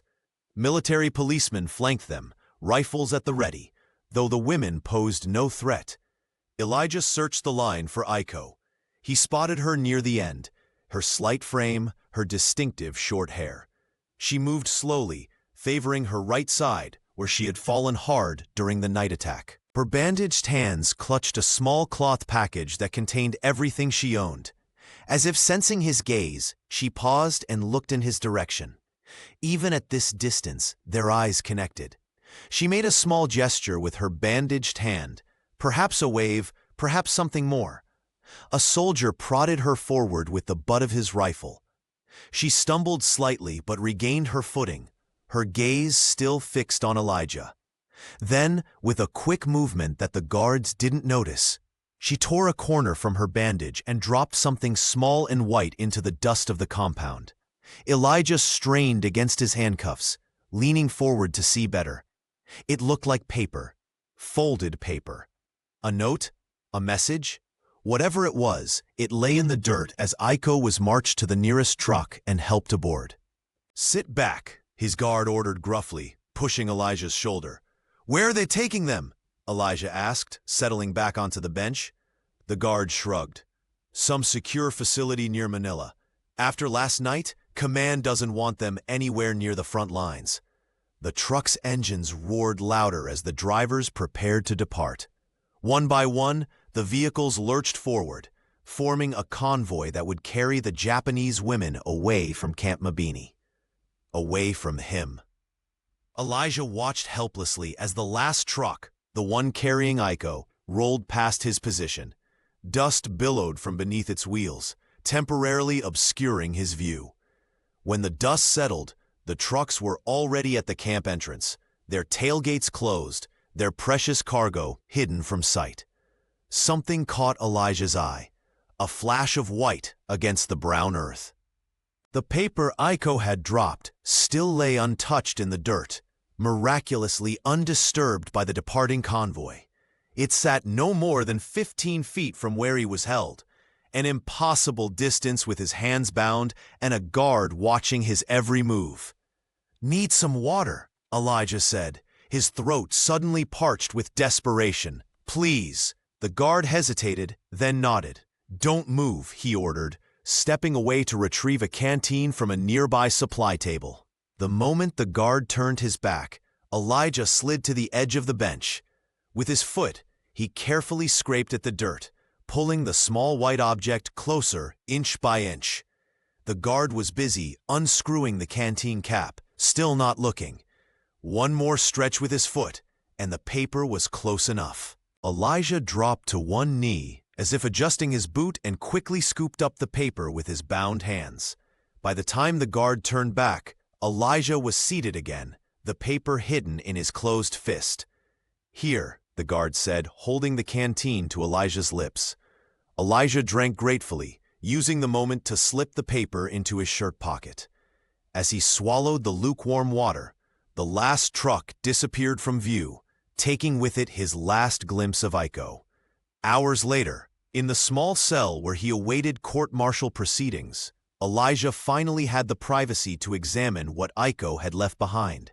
It was a paper crane, intricately folded despite her injured fingers. On one wing, written in pencil with a shaky hand, were 3 English words: "Not enemy, human." Elijah held the delicate creation to his chest, eyes closed, imagining Aiko's hands forming each precise fold. The crane was more than a message.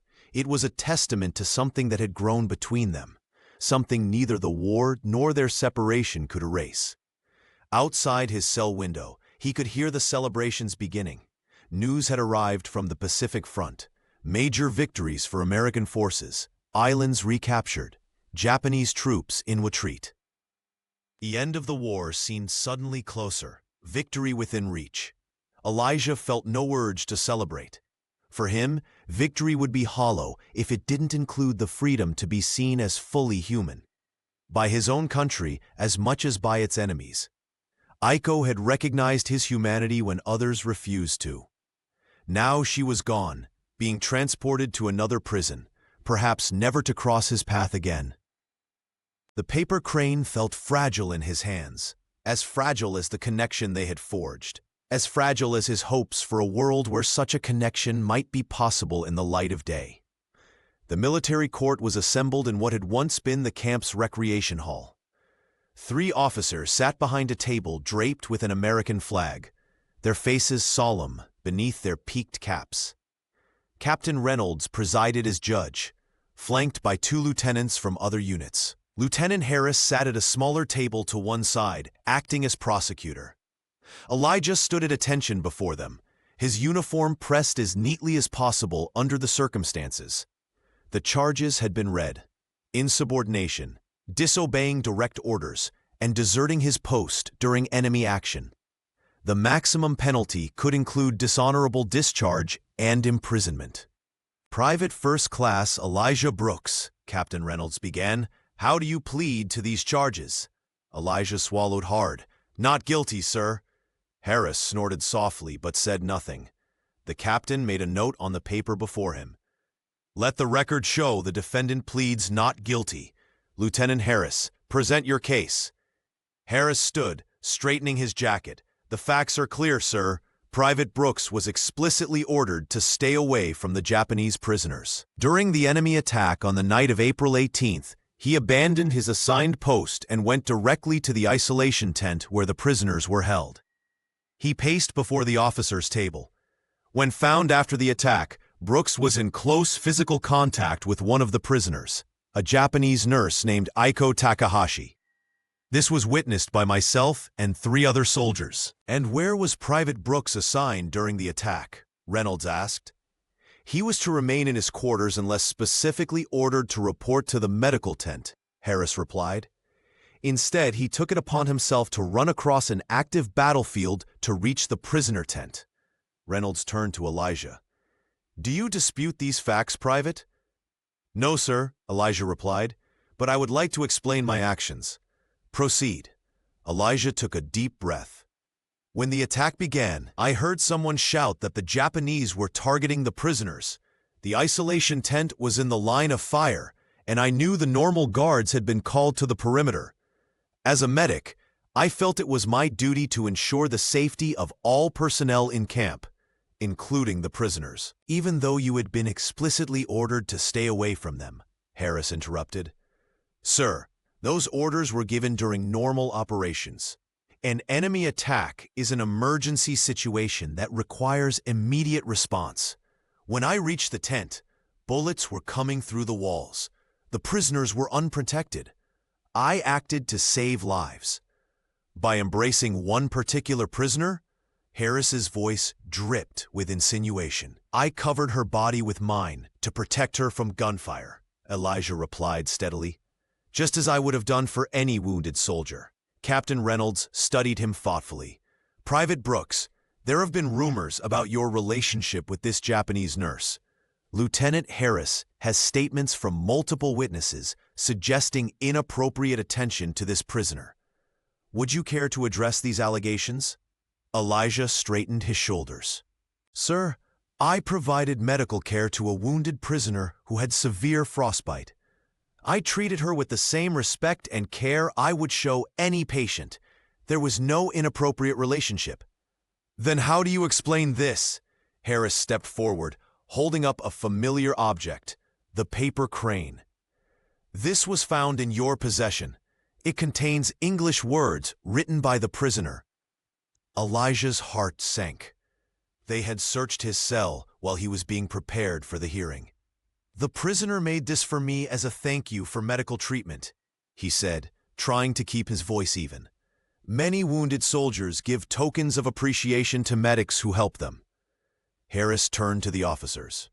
"Gentlemen, I submit that Private Brooks has developed improper feelings for an enemy prisoner, feelings that compromised his judgment and led him to abandon his post during an attack. His actions endangered himself and others. He has consistently disregarded orders regarding these prisoners. I recommend dishonorable discharge." The room fell silent. Elijah stood motionless, feeling the weight of eyes upon him. Finally, Captain Reynolds spoke. "Is there anyone here to speak on Private Brooks's behalf?" Elijah had not been allowed to call witnesses. The few black soldiers who might have supported him had been warned away. He had expected to face the court alone. "I would like to speak for Private Brooks." All heads turned as Sergeant Washington stood from his place at the back of the room. "Sergeant Washington," Reynolds acknowledged with surprise. "You wish to testify?"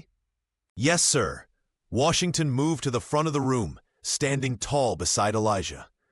"I've served with Private Brooks for 8 months. He is an exemplary medic, skilled, dedicated, and professional. During operations, he has repeatedly risked his own safety to treat wounded men under fire." "That's not in dispute, Sergeant," Harris interjected. "This case is about insubordination and improper conduct with an enemy prisoner." "With respect, sir," Washington continued, undeterred, "Private Brooks's character is relevant. He has consistently shown good judgment in medical matters. If he went to the isolation tent during the attack, I believe it was for the reasons he stated, to protect wounded individuals who could not protect themselves." Reynolds nodded slowly. "Your testimony is noted, Sergeant. You may step back." The court deliberated for less than 30 minutes. When the officers returned, their faces were grave. "Private First Class Elijah Brooks," Captain Reynolds announced. "This court finds you guilty of insubordination and disobeying direct orders. The charge of deserting your post during enemy action is reduced to leaving your assigned area without authorization." He paused, looking directly at Elijah. Under normal circumstances, these offenses would merit dishonorable discharge. However, in consideration of your service record and Sergeant Washington's testimony, this court has decided on the following sentence. You are hereby reduced in rank to private. You will be held in confinement pending administrative discharge. The nature of that discharge will be determined by division headquarters. "Thank you, sir," Elijah replied quietly, relief washing over him. It wasn't exoneration, but it wasn't the worst outcome either.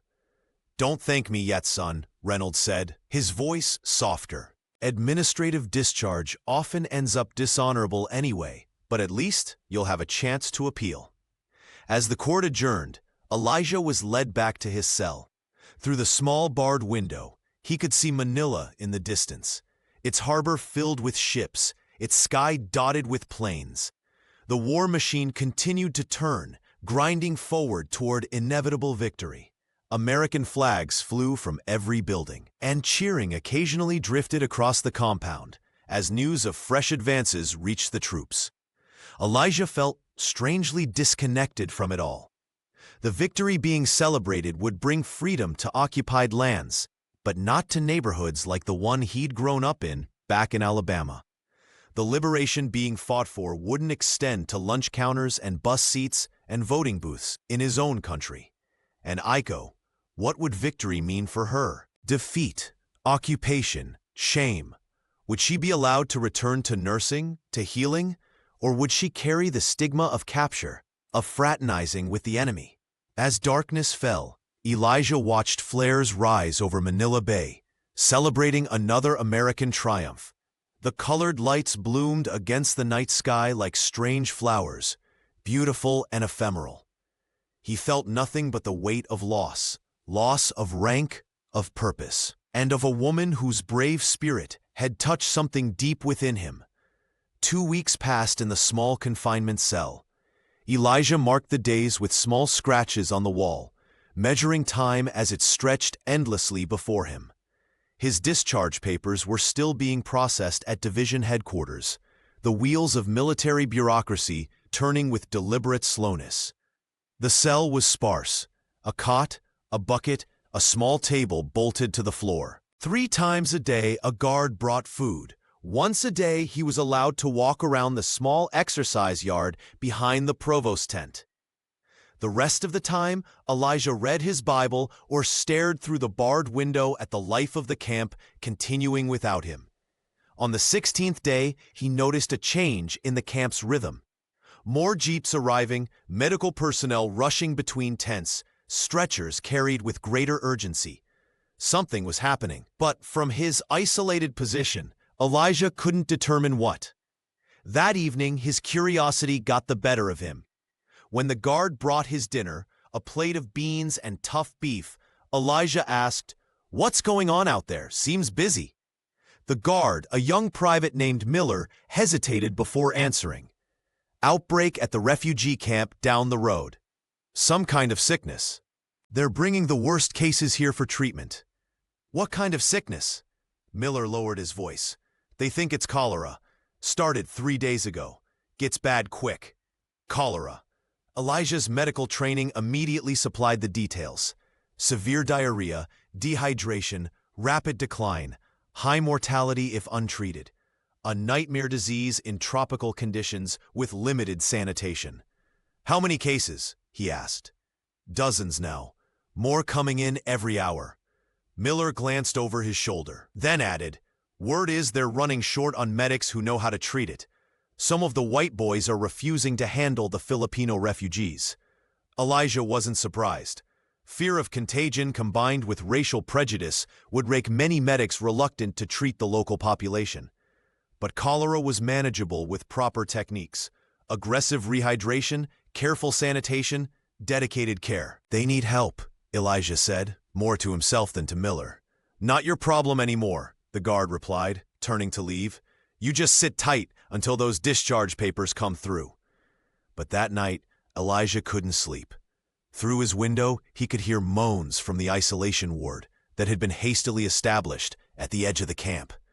Occasionally, a harried medic would rush past, medical kit in hand. Twice, he saw bodies being carried out, covered with blankets. By dawn, he had made his decision. When Miller brought his breakfast, Elijah was ready. "I need to speak to Captain Reynolds," he said. "I can help with the cholera patients." Miller shook his head. "No can do. You're under confinement until discharge." "People are dying out there," Elijah insisted. "I'm trained in tropical disease management. I studied cholera cases at Howard University." "Orders are orders," Miller replied, though he looked uncomfortable. "Besides, Lieutenant Harris would have my hide if I let you out." Elijah tried a different approach. "What about the Japanese prisoners? Are there cases among them too?" Miller's expression confirmed it before he spoke. "A few. They brought some back here from Manila when they got sick. The transport was attacked, like I told you before. Not many survived." "They brought them back?" Elijah's heart raced. "Here to Camp Mabini?" "Yeah, to the quarantine tent. But listen, you need to forget about all that. It's not your—" "Miller," Elijah cut him off, his voice urgent. "Is Aiko Takahashi among them? The nurse with the bandaged hands?" The guard hesitated. "I don't know names." "There are 3 or 4 Japanese women in isolation, sick as dogs from what I hear. Most of the medics won't go near them. Bad enough treating enemy soldiers, but with cholera?" Elijah pressed his face against the bars. "Miller, please, I need to help. People will die, Americans, Filipinos, Japanese, if they don't get proper treatment. This isn't about me anymore. It's about saving lives." Miller looked torn, glancing between Elijah and the door. "I can't let you out. I'd be court-martialed myself." "Then get Captain Reynolds. Tell him I'm volunteering for quarantine duty. He can keep me under guard if he wants, but I can help." The young guard nodded reluctantly. "I'll try. No promises." Hours passed with no response. Through his window, Elijah watched the camp's medical crisis deepen. More stretchers arrived. More bodies left. The afternoon sun beat down mercilessly, making the air shimmer with heat. Perfect conditions for cholera to spread. Finally, as evening approached, Elijah heard footsteps outside his cell. Not the familiar tread of Miller, but heavier, more deliberate steps. Keys jangled, and the door swung open to reveal Lieutenant Harris. "So," Harris said coldly, "you think you can use this outbreak to get yourself reinstated?" "No, sir," Elijah replied, standing at attention. "I just want to help. People are dying. And why should I believe you're not just trying to get close to your Japanese girlfriend again?" Elijah met his gaze steadily. "Because cholera doesn't care about the color of someone's skin or which side they're fighting on. It kills indiscriminately. I took an oath as a medic to save lives." "Please let me honor that oath." Harris studied him for a long moment, then stepped aside. "Captain Reynolds has authorized your temporary release for medical duty. You'll be under guard at all times. If you try to escape or cause any problems, you'll face additional charges." "I understand, sir. Thank you." "Don't thank me," Harris snapped. "I oppose this, but we're losing too many patients, and Reynolds thinks you might actually know what you're doing." He gestured to a guard waiting outside. "Take him to supply for a medical kit, then to the quarantine tent." The quarantine tent was worse than Elijah had imagined. Overcrowded, understaffed, the air thick with the smell of illness and desperation. Patients lay on cots placed so close together that the medics could barely move between them. Most were Filipino civilians from the nearby refugee camp, but there were also American soldiers, and, in a cordoned-off section at the back, a small group of Japanese prisoners. Elijah scanned the faces, looking for Aiko, but in the dim light and chaos, he couldn't immediately spot her. The supervising medic, a harried captain named Lewis, barely glanced at Elijah's guard before putting him to work. "Start with rehydration," Lewis ordered. pointing to a row of particularly ill patients. "We've lost 8 already today. These ones probably won't make it through the night without intervention." For hours, Elijah worked without rest, moving from patient to patient. He mixed oral rehydration solutions, cleaned soiled bedding, monitored vital signs, and comforted the dying. The guard assigned to watch him eventually sat down on an empty supply crate, overwhelmed by the scene and forgotten in the urgent work of saving lives. As midnight approached, Elijah finally made his way to the Japanese section. 3 women lay on cots against the far wall, their faces gaunt with dehydration, their bodies racked with the violent symptoms of advanced cholera. And there, on the middle cot, lay Aiko. Elijah's breath caught in his throat. She looked so small, so fragile. Her face was pale, her lips cracked from dehydration. Her bandaged hands lay limp at her sides. For a terrible moment, he feared he was too late. Then her eyelids fluttered. She was alive, but barely. "Aiko," he whispered, kneeling beside her cot. "It's Elijah, I'm here." Her eyes opened slowly, unfocused at first, then widening in recognition. "Elijah?" Her voice was a thread, barely audible. "Yes, I'm going to help you. You're very sick, but I'm here now." He immediately set to work, preparing the oral rehydration solution that had saved so many lives during cholera outbreaks. With gentle hands, he lifted her head and helped her drink small sips. Her body was dangerously dehydrated, her pulse weak and rapid. "Small sips," he instructed softly. "That's it. Good." Through the night, Elijah moved between Aiko and the other Japanese women, treating their symptoms, cleaning their cots, monitoring their conditions. By dawn, Aiko's pulse was stronger, her breathing more regular. The worst had passed, though she remained very weak. As morning light filtered through the tent canvas, Aiko's eyes focused on Elijah with greater clarity. "You came," she whispered. "I promised I would remember you," he replied, taking her bandaged hand gently in his. "And here we are. Others dying." Her eyes moved to the cots around them, where patients continued to suffer despite the medical team's best efforts. "I know, but we're saving many too, including you." Elijah squeezed her hand lightly. "Rest now. I'll be here when you wake up." For 3 days and nights, Elijah worked without stopping, catching brief moments of sleep between critical cases. Under his and Captain Lewis's direction, the death rate began to decline. Rehydration protocols were standardized, sanitation improved. More medical personnel volunteered for quarantine duty, inspired by the dedication they witnessed. Aiko's condition improved steadily. By the 4th day, she was able to sit up, to drink without assistance, to speak in complete sentences.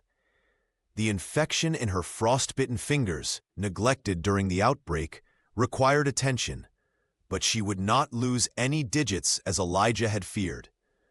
On the 5th day, as Elijah checked her temperature, she caught his hand. "Why you here?" she asked. "They say you prisoner."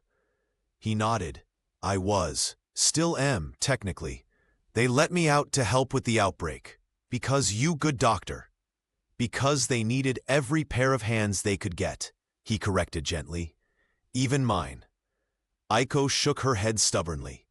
"No, because you good doctor, good man." Before he could respond, a commotion at the tent entrance drew his attention. Lieutenant Harris had arrived for his daily inspection.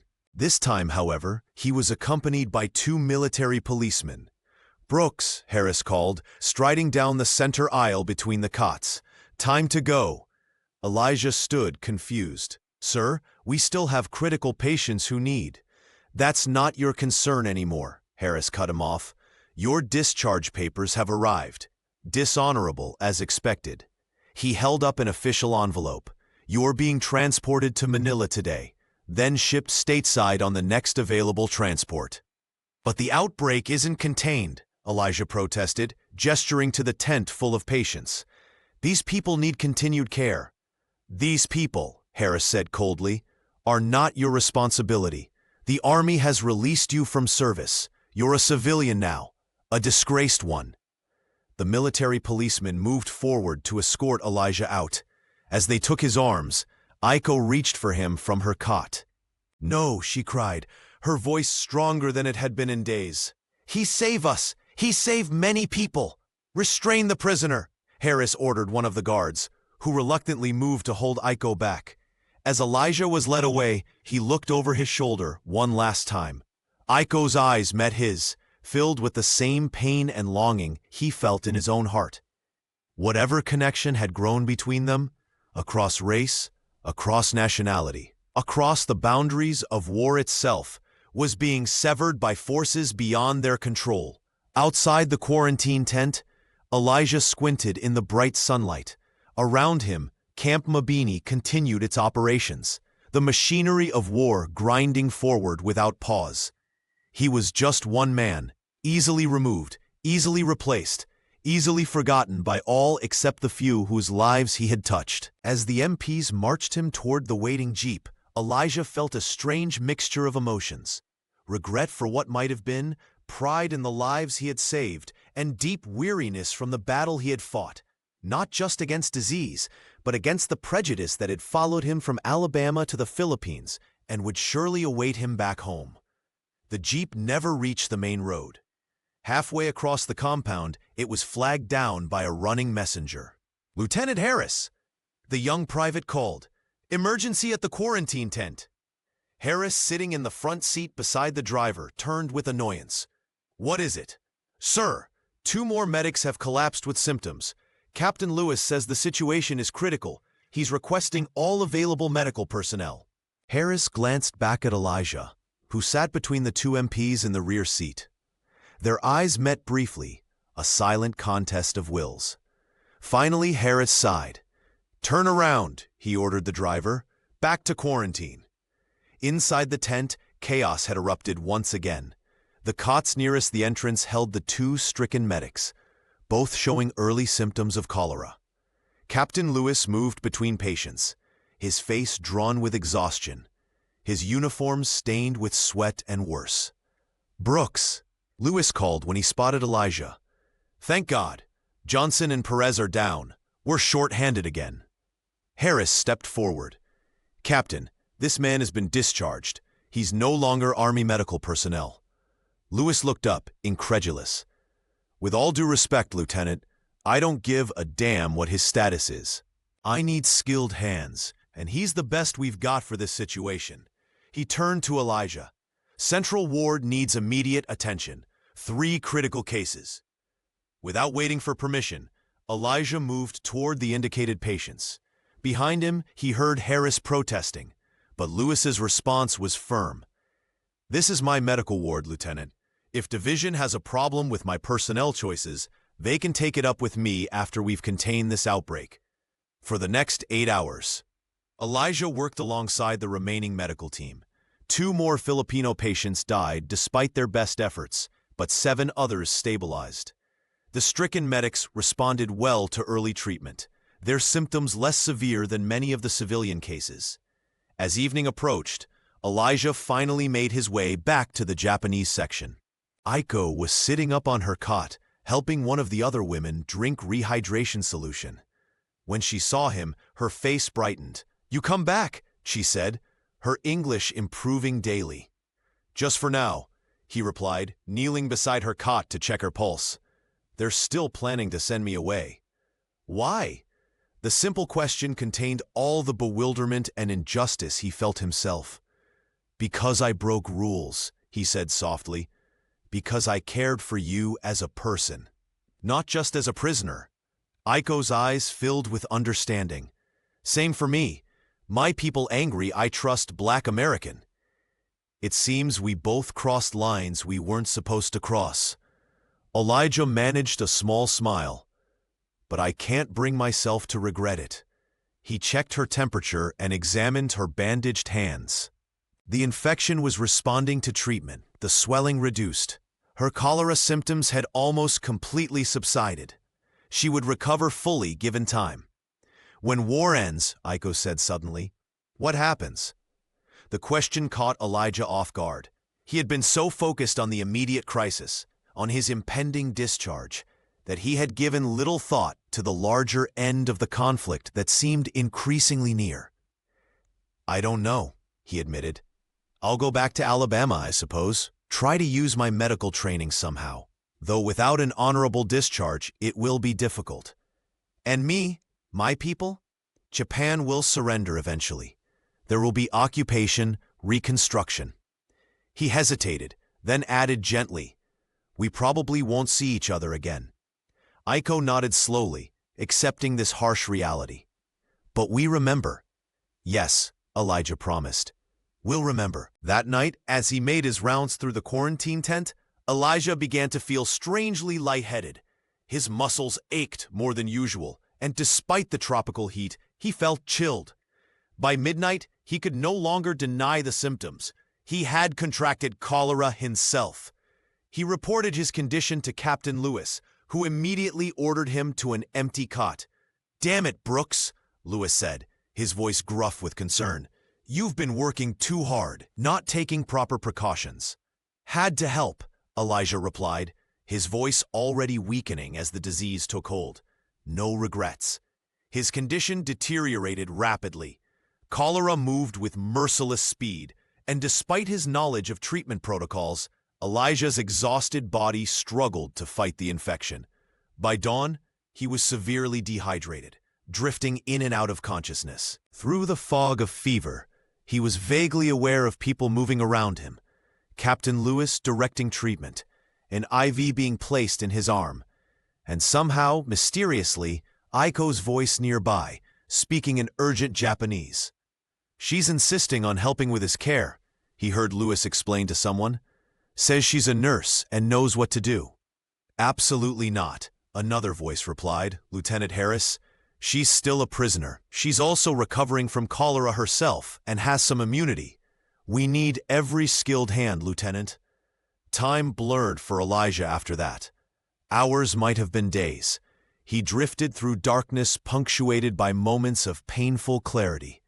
Cool hands on his forehead, a soft voice murmuring encouragement, the sting of injections, and the slow drip of fluids into his veins. Once he opened his eyes to find Aiko beside his cot, carefully adjusting his IV. Her own bandaged hands moved with practiced efficiency despite their injury. When she noticed he was awake, she smiled. "You heal me, now I heal you," she said simply. "You shouldn't risk," he began, but she placed a finger gently over his lips. "Rest. Fight sickness. Talk later." He obeyed, slipping back into the strange half-sleep of serious illness. Later, hours or days. He couldn't tell. He woke more fully. The worst symptoms had subsided. His mind was clearer, though his body remained weak. Captain Lewis stood at the foot of his cot, reviewing a chart. "Welcome back, Brooks," he said, when he noticed Elijah was awake. "You had us worried." "How long?" Elijah's voice was raspy from dehydration. 3 days. Your case was severe, probably because you were already exhausted when you got infected." Lewis set down the chart. "But you're gonna make it, thanks in large part to your Japanese friend. She hardly left your side." Elijah turned his head, searching for Aiko, but she wasn't nearby. "Where is she?" Lewis's expression sobered. "Lieutenant Harris had her moved back to the prisoner section this morning. Said her nursing services were no longer required now that you were stabilized." Elijah tried to sit up, but his body refused to cooperate. "She saved my life."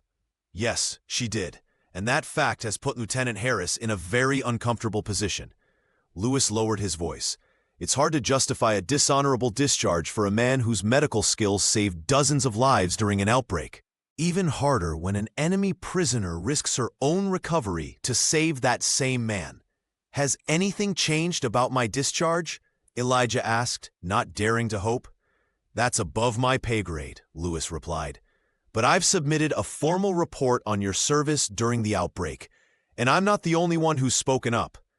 As Lewis moved on to check other patients, Elijah lay back on his cot, processing this information. His fate still hung in the balance, but perhaps the scales had shifted slightly. not because of any grand gesture or heroic battle, but because of a simple commitment to healing. His for Aiko, hers for him, both of them for all who suffered regardless of uniform or skin color. In that moment, despite his weakened state, despite the uncertainty of what awaited him, Elijah felt a kind of peace. Whatever happened next, he had stayed true to his deepest values. He had maintained his humanity in a war that sought to strip it away. And he had found, in the most unlikely of places, someone who saw him completely. Not as a color, not as a rank, but as a human being worthy of dignity and care. 3 days later, Elijah sat on the edge of his cot in the recovery section of the quarantine tent. His strength was returning slowly.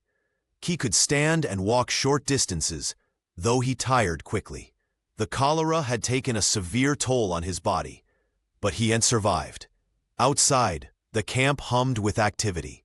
The outbreak had been contained, with no new cases reported in the past 48 hours. Normal operations were resuming, and troops were preparing for yet another push against Japanese forces in the northern Philippines. Sergeant Washington approached, carrying a small bundle of belongings. "Thought you might want these," he said, setting the items on the cot beside Elijah. "They cleaned out your quarters after the discharge came through." Elijah nodded his thanks, rifling through the meager collection, his Bible, a few letters from home, his journal, a spare set of socks.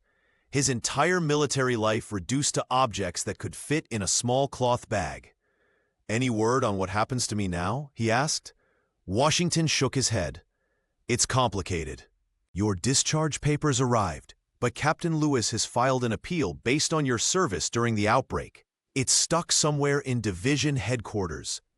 "And the Japanese prisoners? Aiko?" Washington's expression grew somber. "That's why I came to find you. I thought you should hear it from a friend." He sat heavily on the cot. "The transport convoy taking them back to Manila was ambushed 2 days ago. Japanese guerrillas hit it hard. There was a firefight." Elijah's heart seemed to stop in his chest. "Aiko?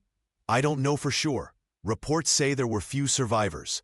Most of the Japanese prisoners were killed in the crossfire, along with several American guards." Washington placed a hand on Elijah's shoulder. "I'm sorry, son. I wish I had better news." The world seemed to recede around Elijah, sounds becoming distant, colors fading. After everything, the care they had shown each other, the barriers they had crossed, the lives they had saved, to lose Aiko now to the random violence of war seemed a cruelty beyond bearing. "Are they certain?" he asked, his voice hollow. "Have they identified all the dead?" "Not yet. There's still confusion. Some prisoners might have been taken by the guerrillas. Others might have scattered in the jungle." Washington squeezed his shoulder gently. "Don't give up hope entirely, but be prepared for the worst." After Washington left, Elijah sat motionless on his cot, the paper crane, Aiko's last gift to him, clutched in his hand. He had kept it hidden during his illness, tucked inside his Bible where no one would think to look. Now he studied its delicate folds, the careful creases she had made despite her injured hands. "Not enemy, human." The words remained clear on the wing, a testament to the truth they had discovered together. If she was gone, this fragile paper creation might be all that remained of their connection, a small, impossible thing that had existed briefly amid the vast machinery of war. That evening, a jeep arrived from division headquarters. Lieutenant Harris entered the quarantine tent with 2 MPs and approached Elijah's cot. "Private Brooks," Harris said, his voice formal, "I have new orders regarding your status." Elijah looked up, past caring about military protocol or consequences. What could they do to him now that would compare to the loss he already faced? Harris held out an envelope. "Your dishonorable discharge has been suspended pending review. In the meantime, you're being transferred to Manila for medical recovery and reassignment." Elijah took the envelope automatically, not quite comprehending. "Reassignment? I don't understand." "The outbreak has spread to refugee camps throughout the region. Division needs medics with experience treating cholera. Captain Lewis recommended you specifically." Harris's expression remained neutral, but something in his eyes had changed. Not warmth exactly, but perhaps a grudging respect. "You'll leave tomorrow morning." As Harris turned to go, Elijah found his voice. "Sir, about the Japanese prisoners, the transport that was attacked. Is there any more information about survivors?" Harris paused. "3 prisoners survived, all wounded. They're being treated at the field hospital in Manila."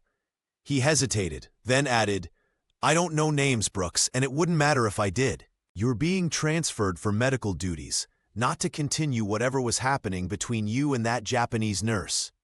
With that, he left. Elijah sat back on his cot, the envelope unopened in his hand. 3 survivors, a small chance, but a chance nonetheless. Manila was a sprawling city, its hospitals and prisoner camps numerous. Finding Aiko, if she had survived, would be nearly impossible. Yet the fact that he was being sent there at all seemed almost like divine intervention, a thread of possibility where he had thought all hope lost. The next morning, orderlies helped Elijah to the waiting jeep. He was still weak, but able to travel. His few possessions were packed in a small duffel bag, including his Bible, with Aiko's crane safely tucked inside. As the jeep pulled away from Camp Mabini, Elijah looked back at the collection of tents and buildings that had been his home for months, the place where he had faced prejudice and found purpose, where he had met a woman who saw beyond his skin to his humanity, where he had nearly died fighting a disease that, like war itself, recognized no boundaries of race or nationality. The future remained uncertain. His military career hung in limbo between discharge and reassignment. Aiko's fate was unknown, her survival a fragile hope at best. Even if they both emerged from this war alive, they would return to worlds divided by oceans, cultures, and prejudices that seemed insurmountable. Yet as the jeep bounced along the dusty road toward Manila, Elijah felt a strange sense of peace. He had remained true to his deepest values, healing the wounded, respecting human dignity, crossing boundaries that needed to be crossed. Whatever happened next, he would carry forward the lessons of Camp Mabini, that in the face of hatred and division, simple acts of human recognition could be the most powerful medicine of all. He fingered the paper crane in his pocket, a tangible reminder of Aiko's words, "Not enemy, human." In a world torn apart by war, it was both the simplest and most profound truth he had discovered. Manila in May 1945 was a city of stark contrasts. American flags fluttered from government buildings, some still pockmarked with bullet holes from the recent battle to reclaim the city. Military vehicles rumbled down boulevards where Filipino children played among the rubble. In some neighborhoods, life carried on with a determined normalcy. Markets bustled, laundry hung from balconies, radios played American jazz. In others, entire blocks lay in ruins, the smell of smoke still lingering weeks after the fires had been extinguished. Elijah walked slowly down Taft Avenue, pausing frequently to rest. 2 weeks had passed since his arrival in Manila. His strength was returning, but the cholera had left him thinner, his uniform hanging loose on his frame. The military hospital had discharged him yesterday, declaring him fit for light duty. Tomorrow, he would report to the Refugee Coordination Center, where he would use his medical skills and cholera experience. But today belonged to him, his first taste of freedom, however limited, since his court-martial. He stopped at a small cafe run by a Filipino family who had somehow maintained their business throughout the Japanese occupation and subsequent liberation. The owner, a wiry man with a permanent smile, waved him to a table in the shade. "American medic," the owner called cheerfully. "Coffee today?" "Very good coffee." Elijah smiled and nodded. "Coffee would be perfect, thank you." As he waited, he observed the street life around him. A group of American sailors on leave strolled past, laughing loudly. Filipino vendors called out their wares from small carts. An old woman swept the sidewalk in front of her shop with slow, deliberate strokes. life continuing amid devastation. The cafe owner returned with a steaming cup. On the house for medical man, he insisted when Elijah reached for his wallet. My cousin in refugee camp. American doctors save his life. Thank you, Elijah replied, genuinely touched. But please let me pay. You've got a business to run. The man waved away his concerns, but accepted the coins Elijah placed on the table. You different from other Americans, he observed. Quiet, watching, most GIs, very loud, very sure. Elijah smiled. I'm just a medic trying to find my way. You look for something in Manila? The owner asked, wiping his hands on his apron. The question struck deeper than the man could know. Was he looking for something? For someone? The military hospital had no record of Japanese prisoners named Eiko Takahashi. The Red Cross office he'd visited had been overwhelmed with refugee cases and couldn't help with prisoner inquiries.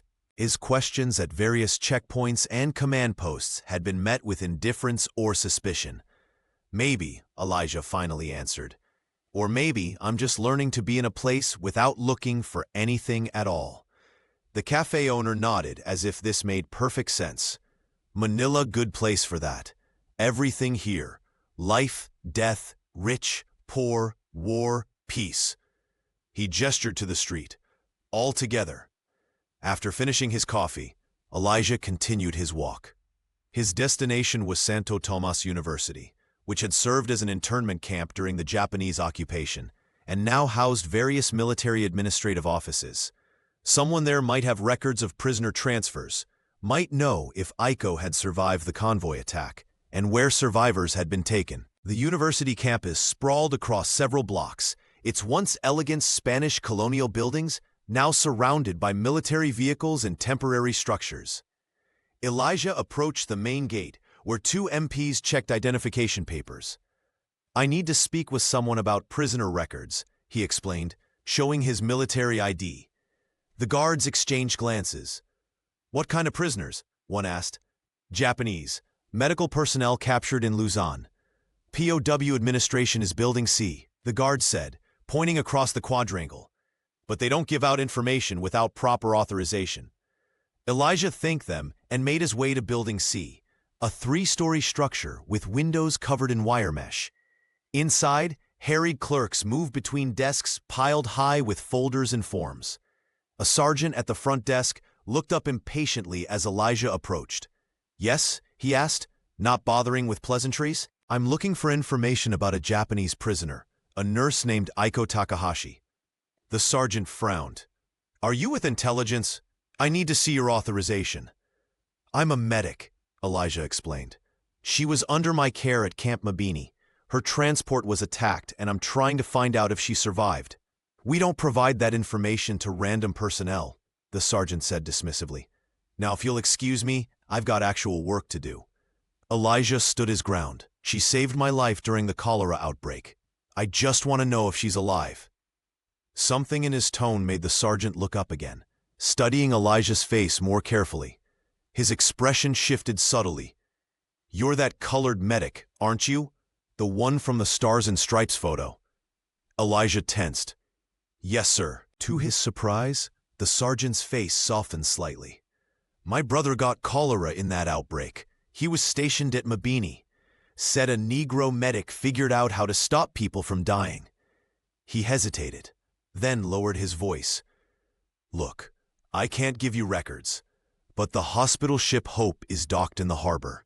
They took some Japanese medical POWs there after that convoy attack. That's all I know. Thank you, Elijah said sincerely. That helps. By the time he reached the harbor, the afternoon was waning. The sun hung low over Manila Bay, turning the water to liquid gold.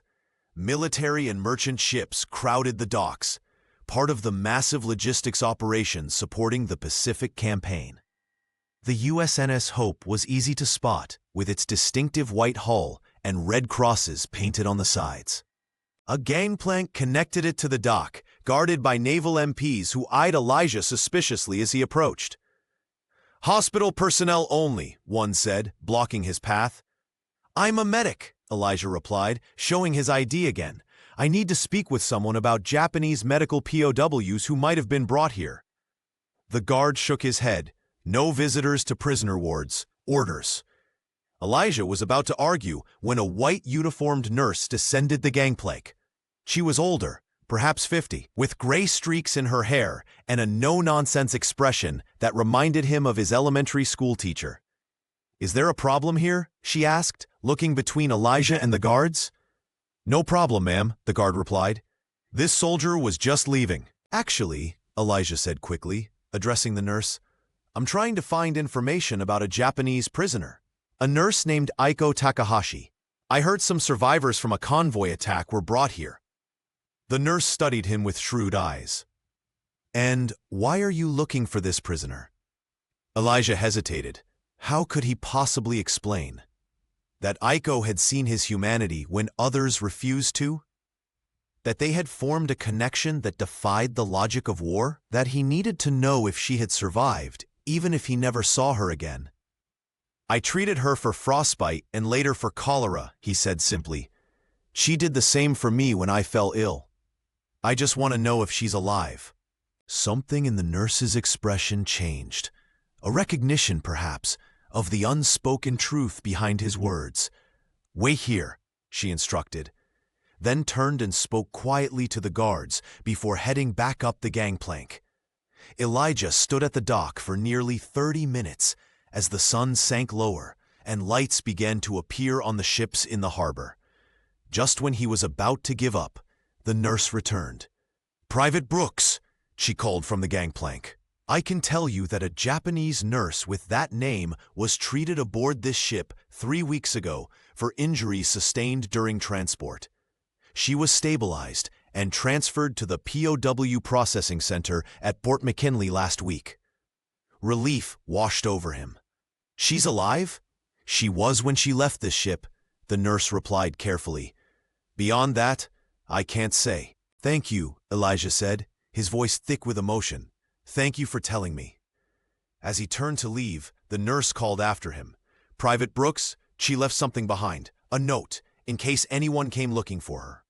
The ward nurse didn't know what to do with it. She descended the gangplank again and pressed a small folded paper into his hand. "I don't know what passed between you two, and I don't need to know. But kindness matters in this war. Remember that." With that, she returned to the ship, leaving Elijah standing on the dock with the note clutched in his hand. He didn't open it immediately. Instead, he walked to a quiet corner of the harbor where wooden crates provided a makeshift seat. The sun had disappeared now, leaving the sky painted in purples and deep blues. Ship's lights reflected on the dark water, and distant voices called across the docks as evening shifts changed. Only then, in that moment of relative privacy, did Elijah unfold the note. It was written in careful, shaky English. "Elijah, if you find this, I live. Going to another place soon. Remember your promise. After war ends, still remember." Aiko simple words, but they carried the weight of everything unspoken between them. She was alive, she remembered his promise, and she had left a trail, however faint, for him to follow. Fort McKinley lay on the outskirts of Manila. Elijah knew he could find transportation there tomorrow, perhaps continue his search. But even as hope rekindled in his heart, reality tempered it. He was a black soldier with limited authority, seeking a Japanese prisoner in the vast bureaucracy of war, and soon, very soon, he would likely be shipped home as the fighting moved closer to Japan itself.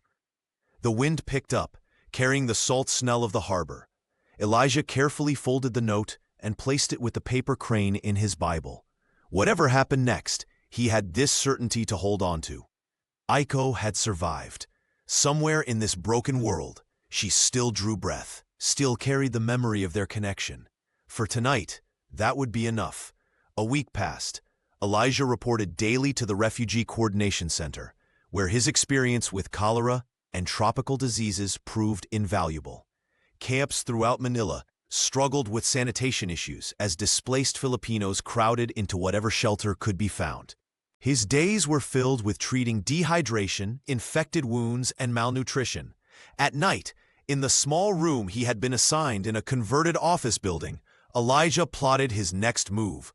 Fort McKinley, where Iko had been transferred, was heavily restricted. His inquiries had been rebuffed at every turn. Leave passes to the area were not being granted to enlisted personnel, especially not to a soldier whose discharge had been suspended under unusual circumstances. On Saturday morning, his day off, Elijah made his way to the Red Cross headquarters in downtown Manila. The building, once a bank, had survived the battle for the city relatively intact. Inside, volunteers and staff worked at long tables, processing messages between soldiers and their families, coordinating relief efforts, and managing 1,000 other details of wartime humanitarian work. Elijah approached the reception desk, where a tired-looking woman sorted through index cards. "Excuse me," he said. "I'm hoping someone can help me locate a prisoner of war." The woman glanced up briefly. "POW inquiries go through the military liaison office. 3rd floor." "Thank you." The 3rd floor was quieter, with individual offices rather than the open workspace below. A sign on one door read, "Military Liaison, POW Communications." Elijah knocked and entered when a voice called, "Come in." The office was small, but neatly organized. Behind the desk sat a woman in her 40s, with auburn hair pulled back in a practical bun. She wore a Red Cross uniform and had the efficient air of someone who had seen too much, but continued functioning nonetheless. "How can I help you, Private?" he asked, gesturing to the chair across from her desk. "I'm trying to locate a Japanese prisoner," Elijah explained. "A nurse named Aiko Takahashi. She was being held at Camp Mabini, then was transferred to Manila after a convoy attack." The woman's eyes narrowed slightly. "And your interest in this prisoner is?" Elijah had prepared for this question. "I was her attending medic. She has severe frostbite that requires specific treatment. I want to ensure her medical needs are being addressed." It wasn't a lie, but it wasn't the whole truth either. The woman seemed to sense this, studying him with increased interest. "Your name, Private?" "Brooks, Elijah Brooks." Something changed in her expression, recognition, followed by genuine surprise. "Elijah Brooks, from the 25th Infantry Medical Unit?" "Yes, ma'am." She sat back in her chair, regarding him with new eyes. "Well, this is remarkable. I'm Margaret Ellison, and your name crossed my desk just yesterday." Elijah's pulse quickened. "My name? How?" "We process mail and messages for prisoners of war through neutral countries, Switzerland primarily. Sometimes these communications take months to reach their destination." She opened a drawer and rifled through folders. A message came through the International Red Cross from a Japanese prisoner who was repatriated through a neutral country exchange. She specifically asked that a message be delivered to an American medic named Elijah Brooks. She found what she was looking for and held up a standard Red Cross message form. The Japanese authorities were reluctant to forward it, of course. Enemy communications are heavily restricted. But the neutral observers insisted, and eventually it made its way to us. Elijah stared at the envelope in her hand, hardly daring to hope. Is it from Aiko Takahashi?" Margaret nodded slowly. "Yes, though how you know that without reading it is interesting." She handed him the envelope. "This should have gone through military intelligence first, but since you're here, and it's addressed to you specifically." Elijah took the envelope with trembling fingers. "Thank you, Private Brooks," Margaret said, her voice softer now. "I've been with the Red Cross for 15 years. I've seen how war tears people apart. I've also seen how it sometimes brings the most unlikely people together." She paused. "Whatever is in that letter, I hope it brings you some peace." He nodded, unable to speak past the tightness in his throat. With the envelope secure in his pocket, he thanked her again and left the office. Outside, Manila bustled with Saturday activity. Elijah walked aimlessly, the envelope burning like a coal against his chest. He needed privacy to read it, somewhere quiet and dignified enough for what felt like a sacred moment. He found himself at the partially restored Manila Cathedral, The massive doors stood open, inviting worshippers and visitors alike. Inside, the cool darkness offered respite from the tropical sun. A few people knelt in prayer, but most of the wooden pews stood empty. Elijah slipped into a back row, far from the others. The envelope was standard Red Cross issue, with multiple stamps and markings showing its journey across war zones and through diplomatic channels. His hands shook slightly as he opened it. Inside was a single sheet of paper. At the top was printed information about the sender, Aiko Takahashi, formerly held at Camp Mabini, Philippines, now repatriated to Japan through exchange program. Current location, Tokyo Military Hospital. Below that, in careful but uneven handwriting, was Aiko's message. To Private Elijah Brooks, I write with hope this finds you. Many months since Mabini. I think of your kindness every day. They tell me you faced punishment for helping me. This brings great sorrow. You saw me when others saw enemy. You healed what war broke. I live because of you. My hands heal slowly. 2 fingers lost to frostbite, but others saved by your medicine. I work now in Children's Hospital in Tokyo. Many sick from war. Not enough food or medicine. Sometimes other nurses ask about my hands. I tell truth. Black American medics saved them. Some do not believe. Others understand that humanity exists even between enemies. When bombs fall on Tokyo, I remember your courage. When children cry from hunger, I remember your compassion. When others speak with hate about Americans, I remember your eyes. Kind when you had every reason not to be. I do not know if war will end soon or if we will survive it. But she was in Tokyo, healing children even as American bombs fell on the city. She remembered him not with anger for what his country was doing to hers, but with gratitude for the humanity they had recognized in each other.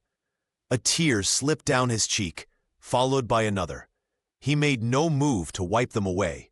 In the quiet sanctuary of the cathedral, surrounded by statues of saints who had endured their own trials, Elijah allowed himself to feel the full weight of what this letter meant. Aiko had survived. She had found a way to reach across oceans, across enemy lines, to let him know. Whatever happened next, whether they ever saw each other again or not, they had both chosen to honor the connection they had formed in the most unlikely of circumstances. As he finally folded the letter and returned it to its envelope, Elijah noticed a small line of Japanese characters at the bottom of the page that he had overlooked before. He couldn't read them, of course, but somehow he knew they contained everything Aiko couldn't say in the English words that would be read by censors and officials.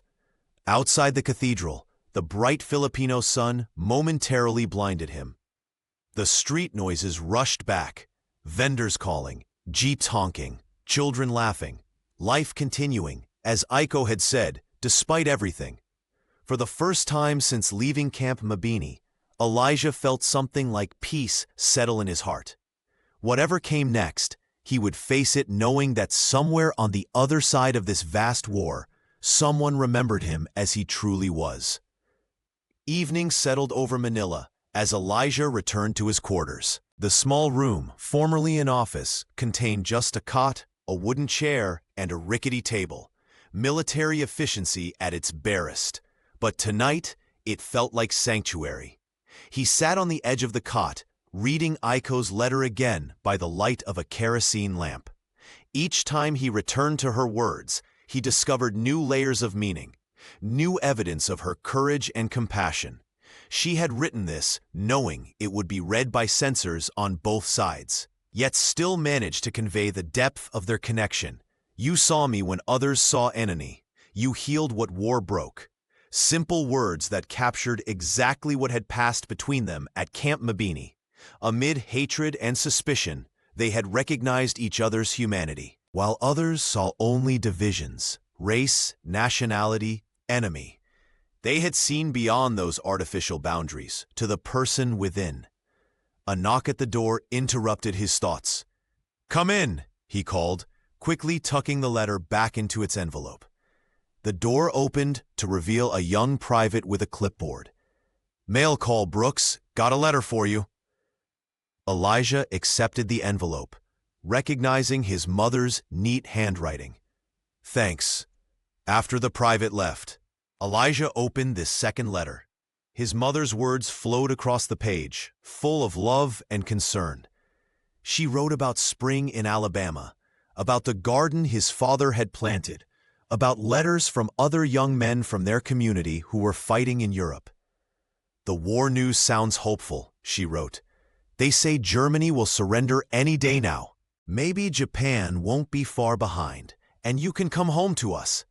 Pastor Lewis leads prayers for you every Sunday. The whole congregation joins in, even the Wilsons, whose boy didn't make it back from Italy. Mrs. Peterson asks after you whenever I see her at market.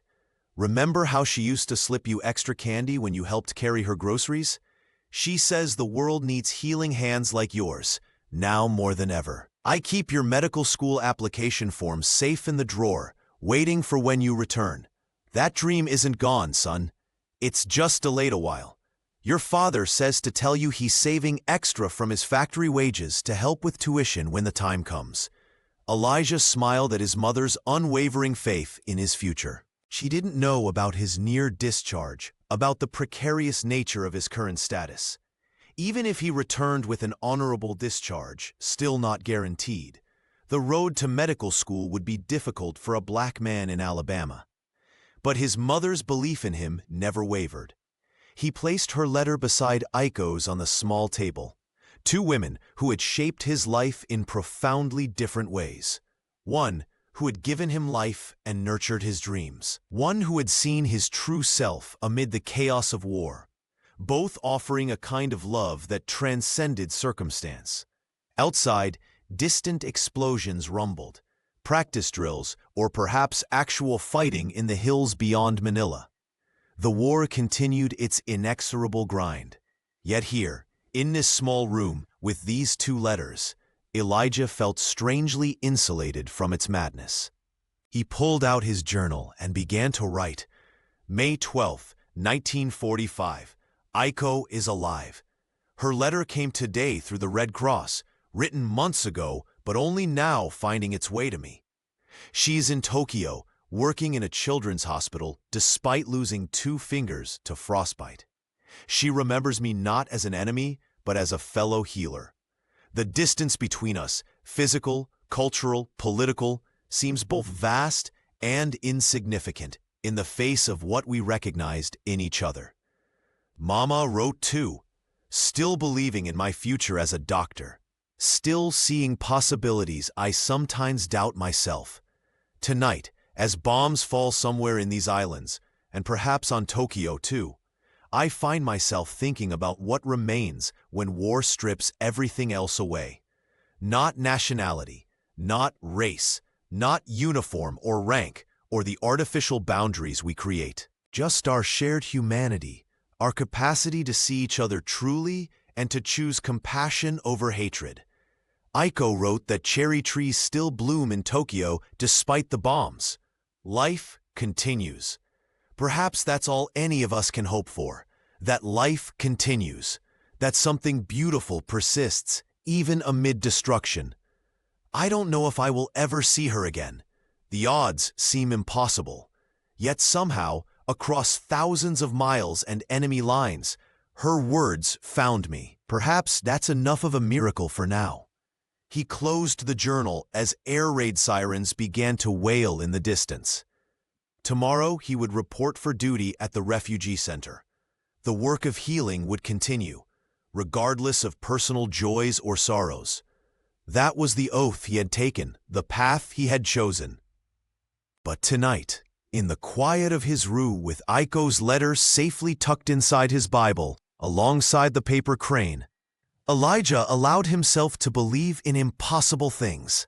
A world beyond this war, a future where connections like theirs might exist in the light of day rather than in the shadows of conflict.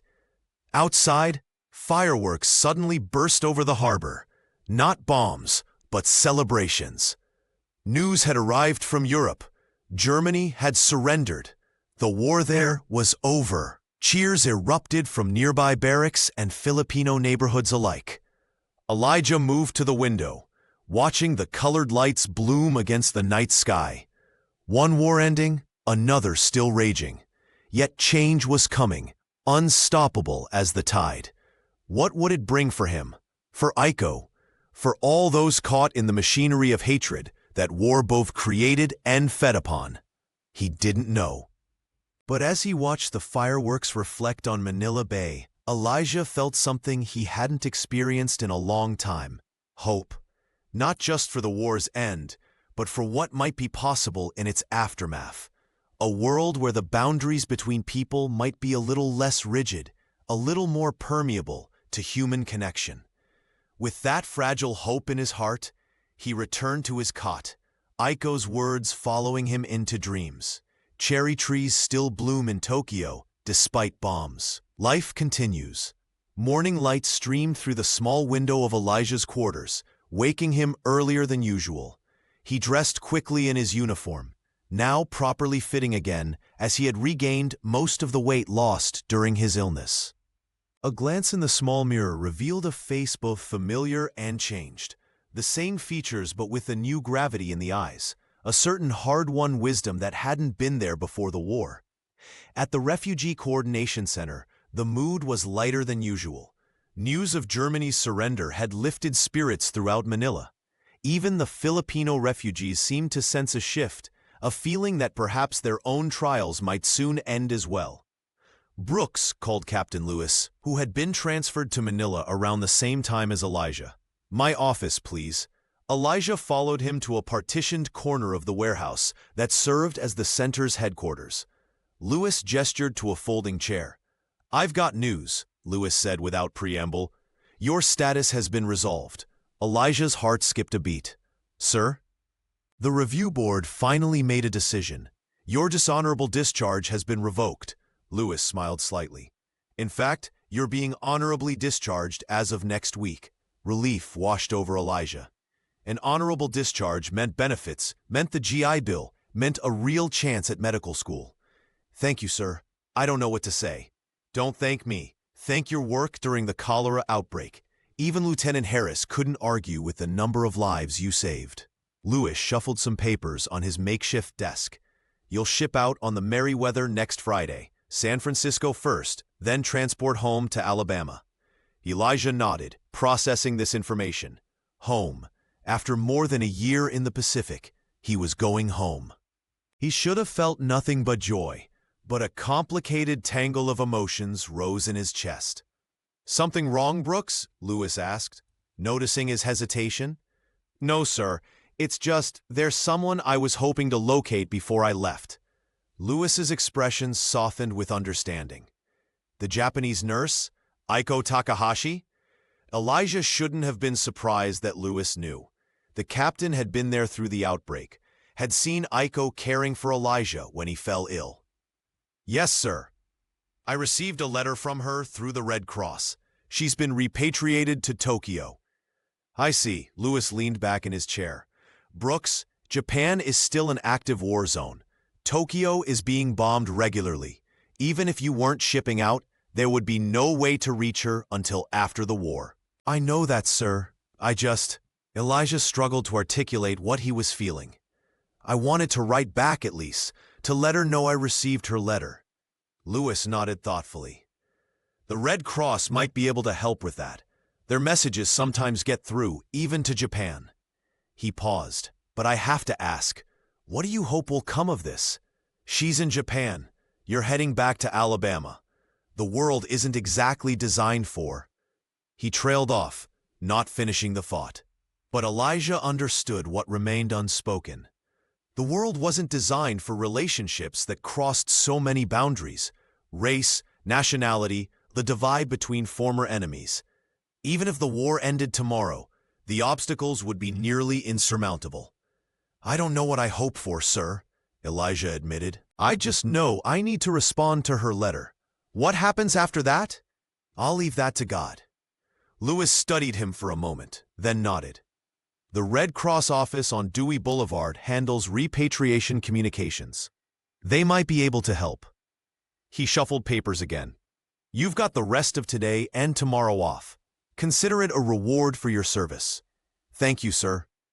As Elijah left the office, his mind raced with possibilities. The honorable discharge opened doors he had feared would remain closed forever. Medical school could become a reality with the GI Bill. His parents would welcome him home with open arms. Life in Alabama awaited. Difficult in many ways for a black man, but familiar, with community and family to support him. Yet Aiko's words pulled at him like a tide. You saw me when others saw enemy. You healed what war broke. Those words had crossed oceans and battle lines to find him. How could he not respond? The Red Cross office on Dewey Boulevard was smaller than the main headquarters, focused specifically on repatriation cases and prisoner exchanges. A Filipino clerk directed Elijah to a back office where an elderly gentleman with wire-rimmed glasses reviewed documents. "Excuse me, sir," Elijah said. "I'm hoping to send a message to Japan through the neutral exchange channels."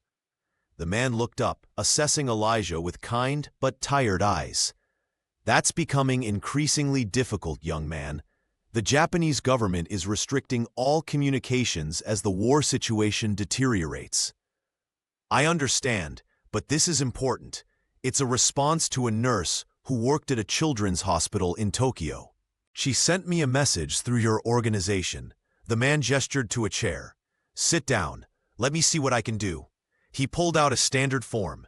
"The message must be brief, no more than 25 words. It will be translated and reviewed by censors on both sides. Nothing of military significance can be included." "I understand. The recipient's full name and last known location?" "Eiko Takahashi, Tokyo Military Hospital as of her last letter." The man wrote this information on the form. "And your message?" Elijah had thought carefully about what he would say. 25 words to cross the greatest divide of his life. 25 words to reach a woman who had recognized his humanity when others had denied it. "Letter received with gratitude," he dictated slowly. "Your kindness remembered daily. When war ends, healing begins. Cherry trees will bloom again. Not enemy, human." The man finished writing and looked up. "That's exactly 25 words. Is this everything you wish to convey?" Elijah nodded. How could he possibly say everything in his heart? These words would have to carry the weight of all that remained unspoken.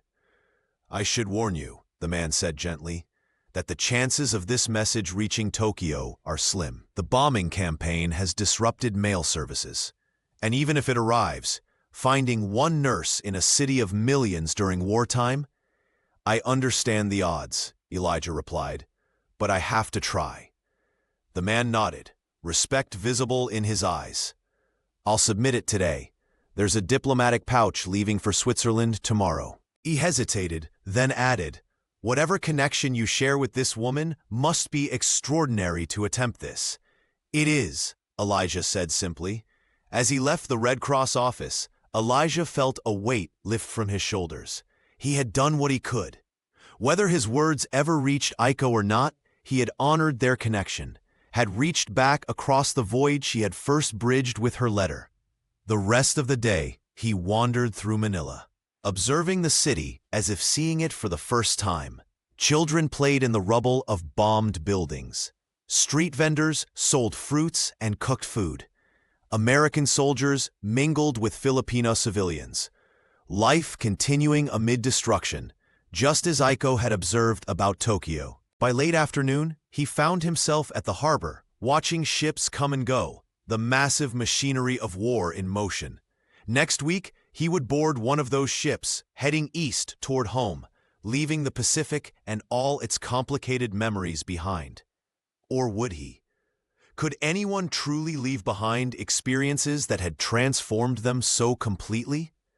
Elijah knew that regardless of where his body traveled, part of his spirit would remain connected to this place, to the woman who had shown him what courage truly looked like. As the sun set over Manila Bay, painting the water in shades of orange and gold, Elijah made his peace with uncertainty. His message might reach Iko, or it might be lost in the chaos of war. They might meet again someday, or their connection might remain confined to letters and memories. He couldn't control any of that. What he could control was how he carried their story forward, the lessons learned, the boundaries crossed, the humanity recognized across every divide the world could create. That would be his task now, to live in a way that honored what they had found in each other, regardless of where life took them next. With that resolution in his heart, Elijah turned away from the harbor and walked back toward his quarters. Ready to prepare for the journey home, the USNS Merriweather, a converted luxury liner now serving as a troop transport, departed Manila Harbor on a clear Friday morning. Elijah stood at the rail with hundreds of other soldiers, watching the Philippines recede into the distance. Some men cheered as the shoreline faded, eager to leave the war behind. Others, like Elijah, watched in thoughtful silence, aware that they were carrying unseen cargo, memories, both beautiful and terrible, that would remain with them long after the physical journey ended. The ship was crowded but organized, with soldiers assigned to bunks in massive converted ballrooms and dining areas. As a medic, Elijah was tasked with sick call duties for part of each day, treating the inevitable seasickness, minor injuries, and anxiety that came with long ocean voyages. On the third day at sea, somewhere in the vast expanse of the Pacific, a chaplain organized a Sunday service on the main deck. Men of all faiths gathered, some out of genuine devotion, others simply seeking any break in the monotony of shipboard life. "Brothers," the chaplain began, his voice carrying over the sound of waves and engines, "we find ourselves in a unique moment in history. One war has ended, another continues. We have seen both the worst and the best of humanity." Elijah stood at the back of the gathering, the chaplain's words resonating with his own thoughts. In times of war, it's easy to see only enemies, to divide the world into us and them. But God sees no such divisions. In His eyes, all are His children, American and Japanese, black and white, friend and foe. A murmur passed through the crowd. For some, such words came too close to disloyalty. They had fought and bled against a determined enemy. They had lost friends. The idea of common humanity across battle lines felt like a betrayal of those sacrifices. Yet the chaplain continued, undeterred. The greatest victory is not the conquest of territory or the defeat of armies. The greatest victory is the preservation of our own humanity in the face of forces that would strip it away. Elijah closed his eyes, feeling the ocean breeze on his face. The chaplain's words could have been taken directly from his own journal, from his own experience with Iko. They had achieved that victory together, maintaining their humanity when everything around them demanded they see each other only as enemy, as other. After the service, as men dispersed to their various duties and diversions, Elijah remained on deck, watching the endless horizon where sea met sky. The vastness of the Pacific struck him anew. This same water touched the shores of Japan, where Iko might at that very moment be tending to wounded children or looking out at the same ocean from the opposite direction. Deep thoughts, Brooks? The voice belonged to Sergeant Washington, who had also been assigned to the Merriweather for transport home.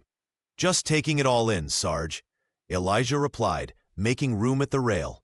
Washington nodded, understanding in his eyes. "Hard to believe we're really going home. After everything." "Yeah." They stood in companionable silence for a moment. Two black soldiers who had served their country despite its contradictions, who had fought for freedoms abroad that they didn't fully enjoy at home. "Got plans when you get back?" Washington finally asked. "Medical school, if I can make it work with the GI Bill. My mother's been saving the application forms." Washington smiled. "You'll make it. You've got healing hands, Brooks. Seen it myself more times than I can count." "What about you?" "Mechanic shop back in Detroit. My uncle's been holding my job." Washington gazed out at the water. "Gonna be strange, isn't it? Going back to a world where they still want us in our place? After all this? Elijah nodded. The irony wasn't lost on him. They were returning as veterans to a country where they couldn't enter certain restaurants, where they had to step off sidewalks for white people, where their service and sacrifice would be overlooked or deliberately forgotten. Something changed in me out here, Elijah said quietly. I can't go back to accepting things the way they were. None of us can, Washington agreed. This war's changing everything, even back home. Might take time to see it, but nothing's going to be the same.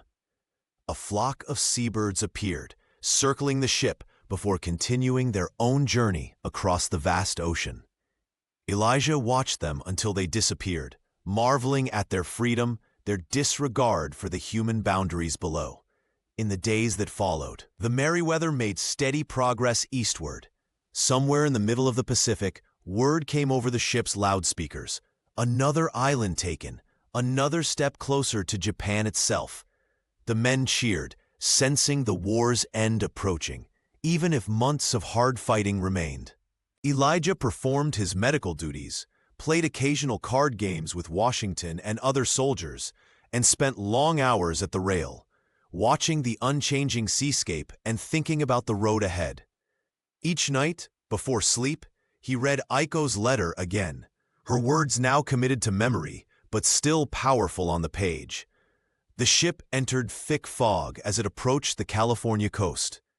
The mournful sound of the foghorn marked their progress, a melancholy counterpoint to the growing excitement among the troops. America, home. For many, it represented an uncomplicated return to normalcy, to the life interrupted by war. For Elijah, the feelings were more complex. Home meant family, community, the familiar streets of Tuskegee. But it also meant segregation, discrimination, the daily reminders of second-class citizenship.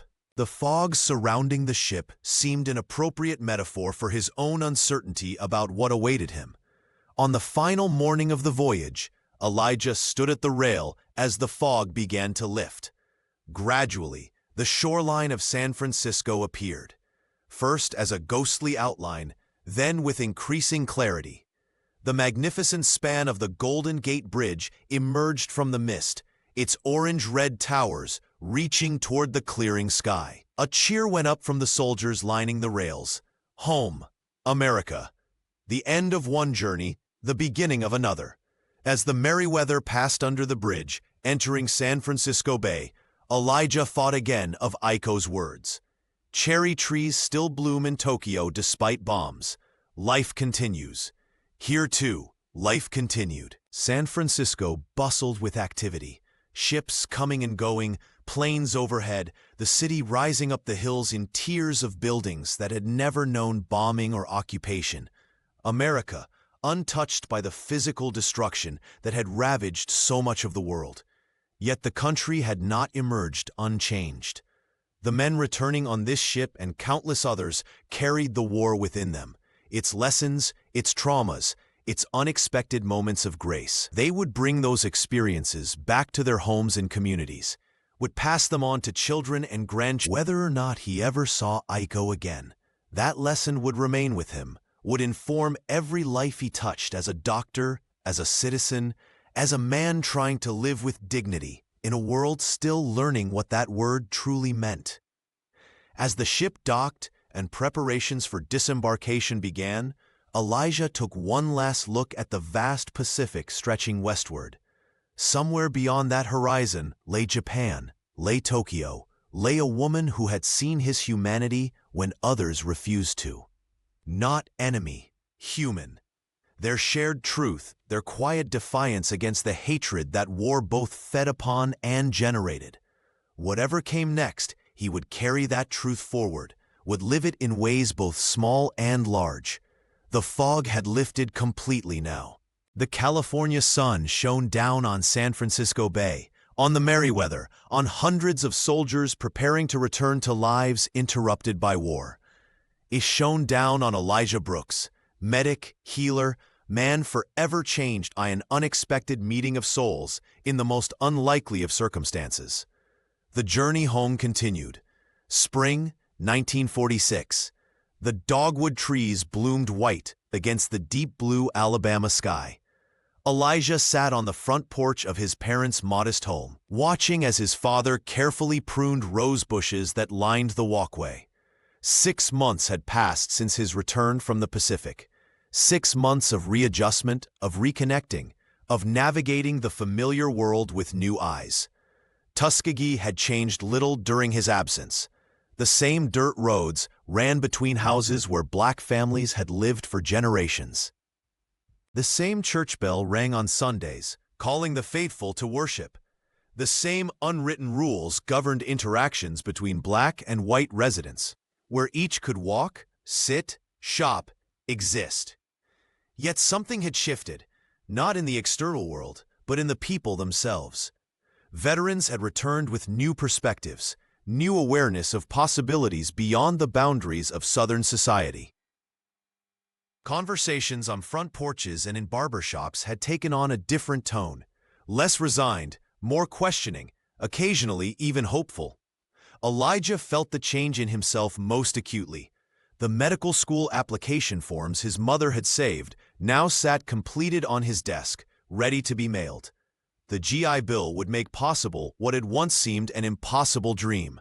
And though he knew the road ahead would not be easy for a black doctor in Alabama, he no longer doubted his place or purpose. "Mail's here," his mother called from inside the house. She appeared a moment later, sorting through envelopes. "Bill from Peterson's Market, church newsletter, and something for you, Elijah." She handed him a small envelope, worn from its long journey. His heart quickened as he recognized the Red Cross markings, the international postage stamps, the careful handwriting that spelled out his name and address. "Thank you, Mama," he said, his voice steady despite the emotion rising in his chest. His mother studied his face for a moment, her eyes wise and knowing. "I'll be in the kitchen if you need anything," she said softly, giving him the privacy he needed. Alone on the porch, Elijah opened the envelope with trembling fingers.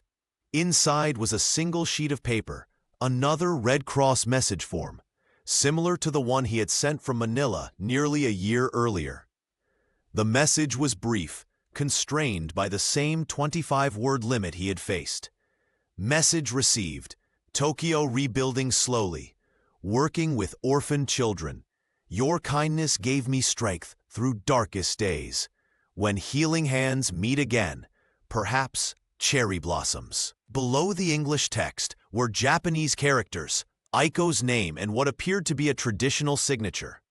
The date stamp showed the message had been written 3 months earlier, taking a circuitous route through Switzerland before reaching Alabama. Elijah read the words again and again, each reading revealing new layers of meaning. Tokyo rebuilding, Aiko alive and working with orphans. And that final phrase, when healing hands meet again, perhaps cherry blossoms, containing both acknowledgement of the vast unlikelihood of their reunion and a refusal to surrender hope entirely. He carefully refolded the letter and placed it in the small wooden box he kept in his room, the box that contained all his most precious possessions from the war. Aiko's first letter. The paper crane with "Not enemy, human" written on its wing. His honorable discharge papers. A photograph of the medical team who had fought the cholera outbreak together. These objects told a story that he could share with no one fully, not even his parents, who knew only that he had treated Japanese prisoners and contracted cholera himself.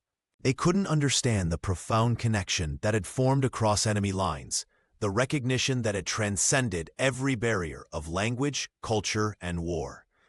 Later that afternoon, a knock came at the front door. Elijah opened it to find Mr. Wilson, a white veteran from the European front whose leg had been badly wounded at Normandy. He leaned heavily on a cane, his face drawn with pain. "Afternoon, Brooks," Wilson said, his voice strained. "Heard you were back. Heard you have some medical training." "That's right, Mr. Wilson. What can I do for you?" Wilson glanced over his shoulder, as if afraid of being seen at a black family's home. "My leg's infected again. VA hospital's 3 counties over. Local doctor won't see me till next week. Says I can't pay. Elijah nodded, understanding immediately. Come in, sir. Let me take a look. In the small back room that had become his unofficial examination space, Elijah carefully unwrapped the bandage on Wilson's leg. The wound was indeed infected, the skin around the old injury angry and red. How long has it been like this? He asked, gently cleaning the area. About a week, getting worse every day. As Elijah worked, applying the same careful attention he had once given to Aiko's frostbitten fingers, he noticed Wilson watching him closely. They say you treated Japs in the Philippines, Wilson said suddenly. Elijah's hands remained steady. Japanese prisoners, yes. Nurses captured in Manila. Wilson was quiet for a moment as Elijah continued cleaning the wound. Must have been strange, treating the enemy. They were patients, Elijah replied simply. People in need of medical care. Wilson seemed to consider this. When I was in France, I saw German prisoners getting treated alongside our boys. Seemed wrong at first. Then I got to thinking, bullets don't care what uniform you're wearing. Pain's pain, no matter who's feeling it. Elijah nodded, applying a special ointment he had developed based on both his military training and local rebel knowledge. That's the truth of it. War changes how you see things, Wilson continued, wincing slightly as Elijah wrapped a fresh bandage. Makes you question what you were taught, what seemed so certain before. It does. When the treatment was finished, Wilson reached for his wallet, but Elijah shook his head. No charge, Mr. Wilson. Just change the bandage daily and come back in 3 days so I can check it. Wilson looked uncomfortable. Can't take charity. Not charity, Elijah assured him. Just one veteran helping another. After Wilson left, Elijah sat at the small desk in his room and opened his journal to a fresh page. April 17th, 1946. Aiko's message arrived today. 3 months in transit, but her words finally found me here in Alabama. She survives in Tokyo, working with orphan children amid the ruins. The war has ended, but the healing has just begun, both there and here. Today I treated Mr. Wilson's leg, a white veteran who would never have come to a black man for help before the war. Something is shifting, slowly but surely. The boundaries that once seemed impermeable now show small openings, places where light shines through. I think often of what Aiko and I discovered at Camp Mabini, that beneath all the artificial divisions of race, nationality, and circumstance lies a common humanity that cannot be denied once truly seen. It's a truth I try to honor in each patient I treat, each interaction I have. Medical school begins in September. The path won't be easy, but nothing worthwhile ever is. Whatever difficulties lie ahead seem small compared to what I've already faced, and to what Aiko continues to face in a defeated Japan. Her letter ended with a reference to cherry blossoms, to future springs, to renewal, to the possibility, however remote, that our paths might someday cross again. Not enemy, human. Such a simple truth, yet one the world struggles to embrace. Perhaps that's my real work now. Not just healing bodies, but helping in whatever small way I can to heal the divisions that make us see enemy where we should see human. As evening fell, Elijah joined his parents on the front porch. His father read the newspaper while his mother mended a shirt. From a nearby house came the sound of a radio playing soft jazz. Children's voices echoed as they finished their games before darkness fell completely. Mrs. Peterson asked if you'd come by tomorrow, his mother said. Her arthritis is acting up something terrible. I'll stop by in the morning, Elijah promised. That Johnson boy wants to know if you'll talk to his class about being a medic, his father added, not looking up from his paper. Teacher's doing a unit on the war. Tell him I'd be happy to. His father nodded, pride evident despite his understated manner. You're making a difference already, son. People notice. The simple observation warmed Elijah's heart. He was making a difference, not in the dramatic ways he might have imagined before the war, but in quiet, steady acts of healing and connection. As darkness settled over Tuskegee, Elijah thought again of Aiko's words.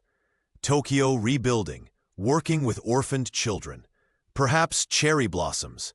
An ocean apart, they were engaged in parallel work, tending wounds both physical and spiritual, helping to reconstruct what war had broken. The odds against them meeting again were overwhelming.